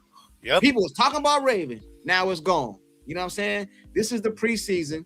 I think this team gonna take some time to gel together. You know what I mean? And CeCe to get comfortable with where people like the ball, and then get comfortable for her just always be on the lookout for the ball because it might come. I'm not gonna put all the blame on Stephanie White, bro, when she ain't on the court. But See, we you guys, cannot omit the fact that structure have bro. to play under. But the thing, I understand that. But the problem I have with people is they'll criticize a person like Kelsey Mitchell or Lexi Hull or Sophie or anybody, Dantis, sorry, they'll say that, but then they won't say nothing when CC have a bad game. It's because her teammates didn't do right. Her teammates didn't give her a screen. Her teammates didn't do this. That's the only thing I don't like, bro. And I'm a CC I agree fan. with you there. But at the same time, bro, I gotta keep it real, man. I love the way CC played basketball. But the difference between me and a lot of people, I am a basketball CC fan. I don't give a damn what CC do on the golf course or at the bowling alley or she eating ice cream at the baseball stadium. That's why in the summertime I disappear. You know why? Because ain't no CC playing basketball, and I don't care if CC got pregnant, had a baby. I don't care. I like her on the basketball court. That's it, bro. You know what I'm saying? And I say this all the time. I'm at home right now. They can call me right now and say CC across the street playing bowling. I'm not going over there, bro. I don't care. That's the difference between me and a lot of people. You know what I'm saying? I'm a CC basketball fan. And some people take this shit too personal, bro. They act like CC is their daughter. You know what I mean? Like CC is they grew up next door to CC. You dropped her off at school. You daycare CC. You know what I mean? And she can do no wrong, bro. She would never lie. I'm not that content creator, bro. Hey, you know what I mean? You took the words out of my mouth. Can I say something real quick? Hey, I'm not that content creator, bro. I just like to keep it real. People don't like me. I'm gonna tell you something. One more thing, and I'm gonna dip. I'm gonna let you go. My channel would never probably grow like that because I'm not gonna get on here and cape for CC. You know what I'm saying? I want her to be great. I said I think she can be the GOAT, but you need chips in order to be in that conversation. I don't care how great you is. You need chips. And I want her to be great, and I want her to go as far as she wants to, bro. But I'm not gonna get on here and kill Kelsey and kill Sophie and kill Stephanie, but Caitlin Clark can just throw a rock and hide her hand. No, ain't gonna happen over here, man. You know what I'm saying? And I just want to say that, you know what I mean, in closing. Who was it? KP or who's that one? Tolo. Yeah, and that's the problem that like you said, everybody asks if CC is their niece, that's their daughter or cousin, or like they grew up together. You know? Right. And then like me, like I said, as a coach, I think the other guy, he's a coach. You got to see the team as well. Because the coach actually interact with their families. I mean, the organization interact with their families. And then a lot of y'all get on here and say, well, I'm here because of CC. So that's all you see is CC. It's just like you're not looking at nobody else. And sometimes that can be a problem. Well, like, no, just listen to what I'm saying. Just like sometimes when I coach, and then you have people in the stands, and then you have one person say something bad about another player, but you don't know that family member is in the stand. You get what I'm saying? So now a fight can break out. Right, so they kind of make people not want to play with CC because that's all people see is CC. Don't get me wrong. She's the eyeballs of the league. She's smart. She brought me back. Like I'm a Dream fan. And I'm on Team Reese. Me too. I respect Caitlin as well. Me too. Because I like good basketball. Yeah. My thing is this though. I agree with a lot of people that's in the chat or who you're talking about. You know what I'm saying? I am a CC fan, and if CC leave today, I'm going to where she go as far as basketball. But while CC is on the Indiana Fever, I'm gonna root for Kelsey. I'm gonna root for Sophie. You know what I mean? And I'm gonna get on here and talk about CC. I'm gonna get on here and talk about Lex, whoever have a bad game. But I'm gonna keep it basketball, bro. I'm not gonna get mad at somebody else for having their opinion. Some people don't know how to keep from basketball to personal. Everything CC do is great, bro. No, it is not, man. I'm sorry to tell you. No, it is not. You know what I mean? And that's all I want to say, man. Can I respond to Tone Low quickly? Hold on real quick. Somebody said, I'm so glad. A lot of people don't like it. Somebody said courtside rings without MVPs won't make her to go either. Hey man, she got to get some rings. I think she can do it though. I'm not saying she can't do it. Let's start with the rings. I think she can do it. My point is, I don't like when you guys keep telling me about Stephanie White because CC is allowing it. I'm not, bro. Listen. Cece is a grown woman. If a superstar, a generational talent, look at the people that came before you, the people that make things move. You know how much leverage she has? Man, if Cece went to the upper room right now and said, hey, man, y'all picked up my 4th-year option, but after that, I'm out of here. If you don't get rid of Stephanie White is gone. So if she don't get gone, that's telling me she must like it. Exactly.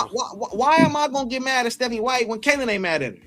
And then from my understanding, they hanging all out away from the gym. Can you guys hear? I can't hear. You don't hang out with nobody away from the gym. Unfortunately, Ed, some of the people can't hear. I don't know what's going on. I don't know, man. But they said courtside rings.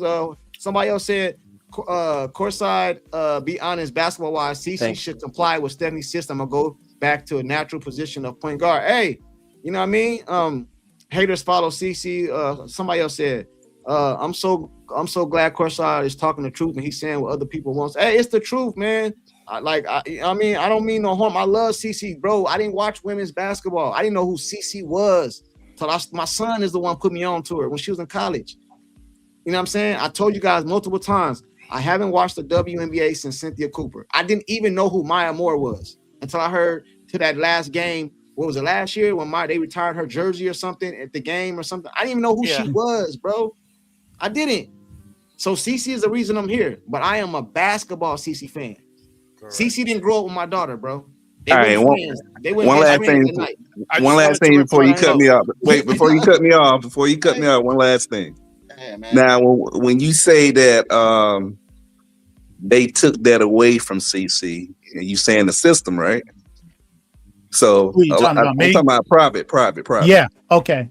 So see, that's the thing with professional sports. They make adjustments. You're not going to do the same thing. They're just like Bill Belichick. You know, in football, he'll play a certain way against this one team. He might put a tight end at a defensive tackle based off the personnel. So it's not really just the coach. Y'all just don't really like the coach. I don't know the history with Stephanie White. All I know is what she took y'all to the semifinal. But it's only 2 preseason games from this year. And let's see what happened, like the first 3, 4, 5 games, because I'm evaluating her as well, and I agree with Maria saying about make sure the offense start fast. Yeah. But when you say that they took that away from her, the system and the coach, it's too early to say that. Me too. Okay. There are some. Wait, I wanted to say something to Tone Look. I was waiting to say something. I wanted to respond to that. Go ahead, Pete. Go ahead, Pete. I'm quick. Tone Look. You said something about, the blame and everything and players not wanting to play with a certain person. I totally agree because look at LeBron. Sure, they put together a team in Miami, but after that, he wasn't able to really get anybody, you know what I'm saying, like to come and play with him because it became toxic. The fact that when they win, it's all LeBron. But when they lose, it's his teammates, it's his coach, it's everything else. Okay. Even we've heard with LeBron, are they using him the right way? Blah, blah, blah.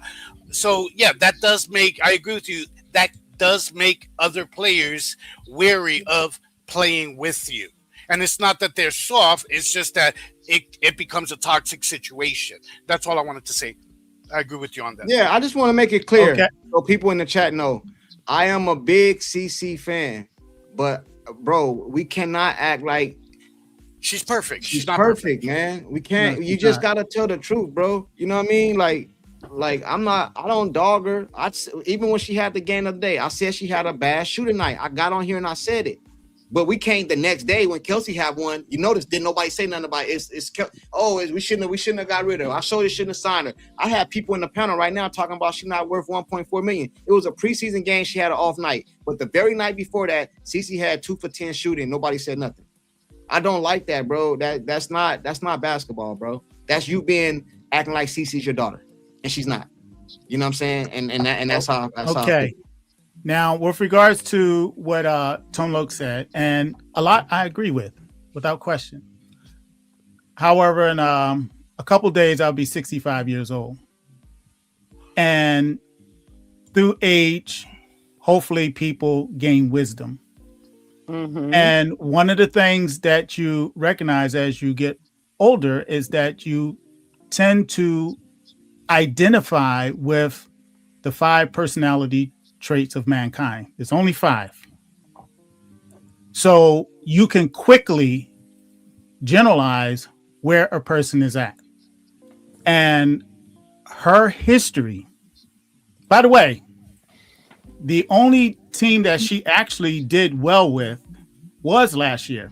All her other teams where she did well, she inherited a team that was already together, just like she inherited the Fever before they got hurt. So I give her kudos and credit for what she did last year, because a lot of coaches wouldn't have been able to do that. But keep in mind also, she had a team full of hungry wolves, meaning you had people that were on the couch trying to play in for the next season. So they were hungry. They were all hungry that came in. But at any rate, with regards to her disposition and personality, for those that have eyes to see and ears to hear, it's not hard to see. And her history backs it up. And human beings as a whole tend to repeat their prior behavior. Mens rea rarely changes within a person. Hey. And she would have to do a total 180 to allow Caitlin to play her game. And she might do it. Who knows? Again, see, I'm not coming at you private. I'm not coming at you private, but that's what I'm saying. What you just said right now is going against everything I just said. Allow Caitlin to play her game. Ain't no such thing as allow when you're that type of superstar. So listen, we have to take the allow out, because if Caitlin is allowing her to derail her career, that's on her. Yeah, that's on her. So I agree with that. I agree with that. Out. That's why I don't believe it. That's what I'm saying. Listen, but just like we talk about AB's disposition, she's never going to be a dog. That's her fault. Okay, so Caitlin is the same way. She's not going to do certain things. No. If my son get in the car with a person that he know robbing stuff all the time and committing crimes, and he get in that car with him and go do it, he's just as, and he gonna go to jail. That's true. Okay, that's true. So if you get in the car with Stephanie White and run this little system that you know don't fit you, you know you don't do that. You know you don't rob shit. So if you go get in this car with her and you allow her to do this, man, when are we gonna put blame on her? I said it long time ago. Listen, so this is not even new. I agree with you. Allow. I take the allow. I'm about to get out of here. Salute to everybody for pulling up. But to me, it ain't no such thing as allow. Yeah. You know what I'm saying? Ain't no such thing as allow, because you have who has more leverage, CC or Stephanie White? Ain't nothing wrong with constructive criticism either, man. Who got more leverage, Stephanie White or Caitlin Clark? Caitlin Clark, without question. Okay. So that means she's not. Maybe what you guys see is not what's really happening. You know what I'm saying? Because all I know is every time she get on, y'all call me the Blazer. Well, did you see that? Did you see her yesterday on the sidelines? Okay, well, you know what? I'm gonna say this, and I'm gonna let everybody talk. Listen, this is what I need people to start saying. People told me I glazed Stephanie White and I glazed Kelsey Mitchell. So what I'm gonna need people to start saying is Caitlin Clark glazed Stephanie White, because every time I see her on TV, she always praising her and giving her love and the best coach. You know what I mean? And all this. Yeah. Right? Do y'all see that? Yep. Do y'all see that? But I mean, seen women lied in my face too. So man, I mean, listen, man. that's PR. That's PR. No. Private, he know everything about women, boy. I tell you. I live with him. I lived with 4 women. Hey, I need you to change your background because you put on the Hugh Hefner. No, it wasn't like that. Hey, Chad, I apologize, man. I was just telling how I feel, Chad. Don't cancel me. Who Hefner role with that background? Courtside, let me know when I can say something, please. Go ahead, Maria. Then we out of here, man.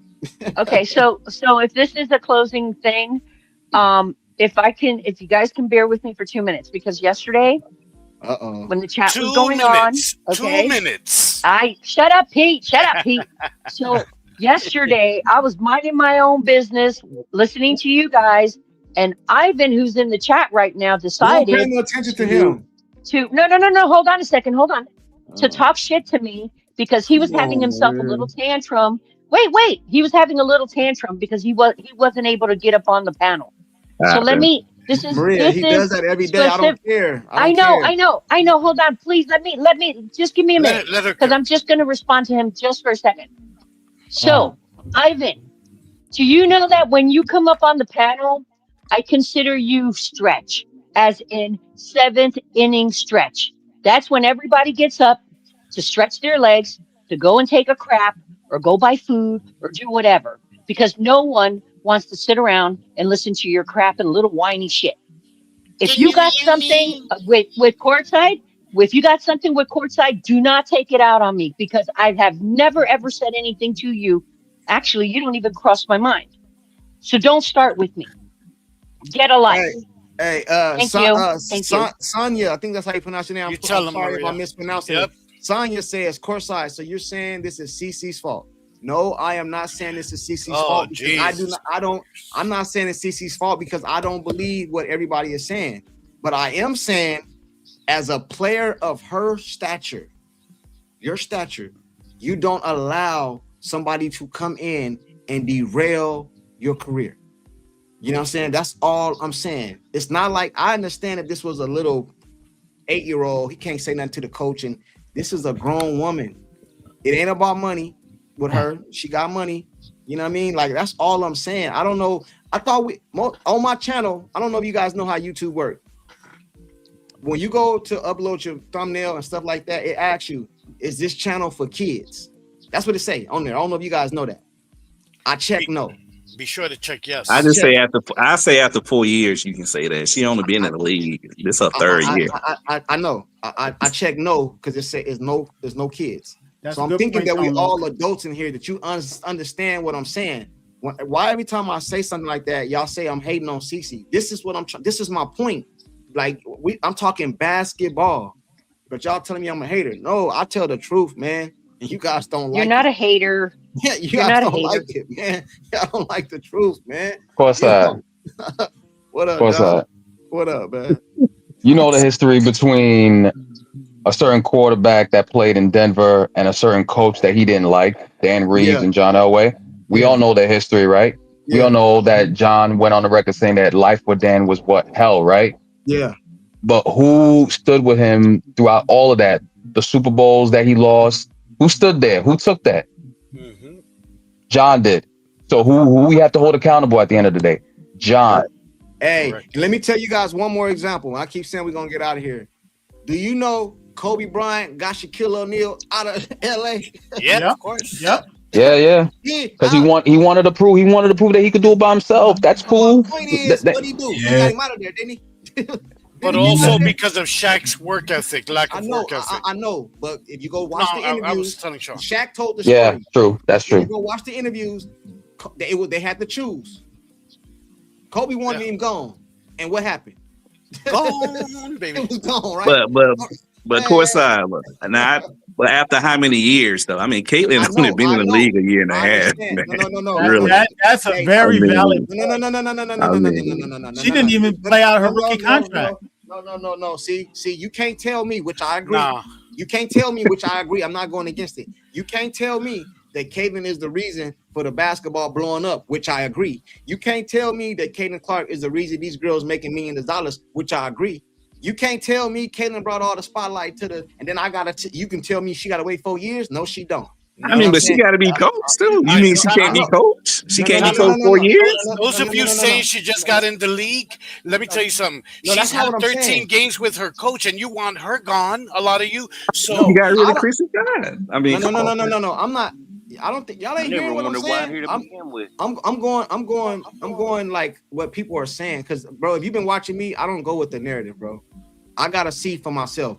She only played with her 13 games. I'm saying give her a chance, but everybody want her fired, want her gone. She changing her game, and what I'm saying is CC as the super generational star, and I'm not being sarcastic or disingenuous. I believe that she has the right, she has the leverage to say this woman is not the coach for me. That's what I'm saying. You know what I mean? And and she need to stop coming on TV praising the lady, giving us false, like you know, because I only can go off what you say. I agree with that because Stephanie White don't do that for her. Right, because Jordan changed his game to adapt to the triangle, man. And Yeah, he had to he get did. I said that the other he day. took the dream moves to the elbow. I said that And the other then day. that's I what said he that the did. other day. I've said it many Anyway, man, times. hey, I gotta go. I gotta get out of here, but we're gonna be back live tomorrow. I think the game is. Don't they play tomorrow or no? Yeah, they do. Nigeria. What time they play? What channel are they playing on? I think it's 7 o'clock game. Yeah. It's at night. It's at 7 at night. It's gonna be on Okay, Ion cool. or NBA Pass. All right, cool. You know what I'm saying? Hey, another thing too. Everybody, I think The it was- WNBA app for free. It was I think it was Thank it was you. Mhm. hold on real quick, y'all. Let me see something. 10. It was 10. 11. Hey, it was 11 orders this week that was placed. All of them went out today. All of them went out today. So look in your email. I sent all the emails out with the tracking number. So all your orders went out today. I always send them out on Friday. So whoever ordered Monday, it went out today. Just so you guys know. Hey, salute to everybody that pulled up, Tone Low, Isaiah. Hey, pull up anytime you want to, Isaiah. I appreciate you, man. Pete, Appreciate Flo, Maria, Sean. Thank you, buddy. You know what I mean? Thank All right, you. y'all. It was a great one. All Good night. Good night, all my lovelies. Have a good All right, night. Maria. right, good night, everyone. Love you, Private. Love you guys.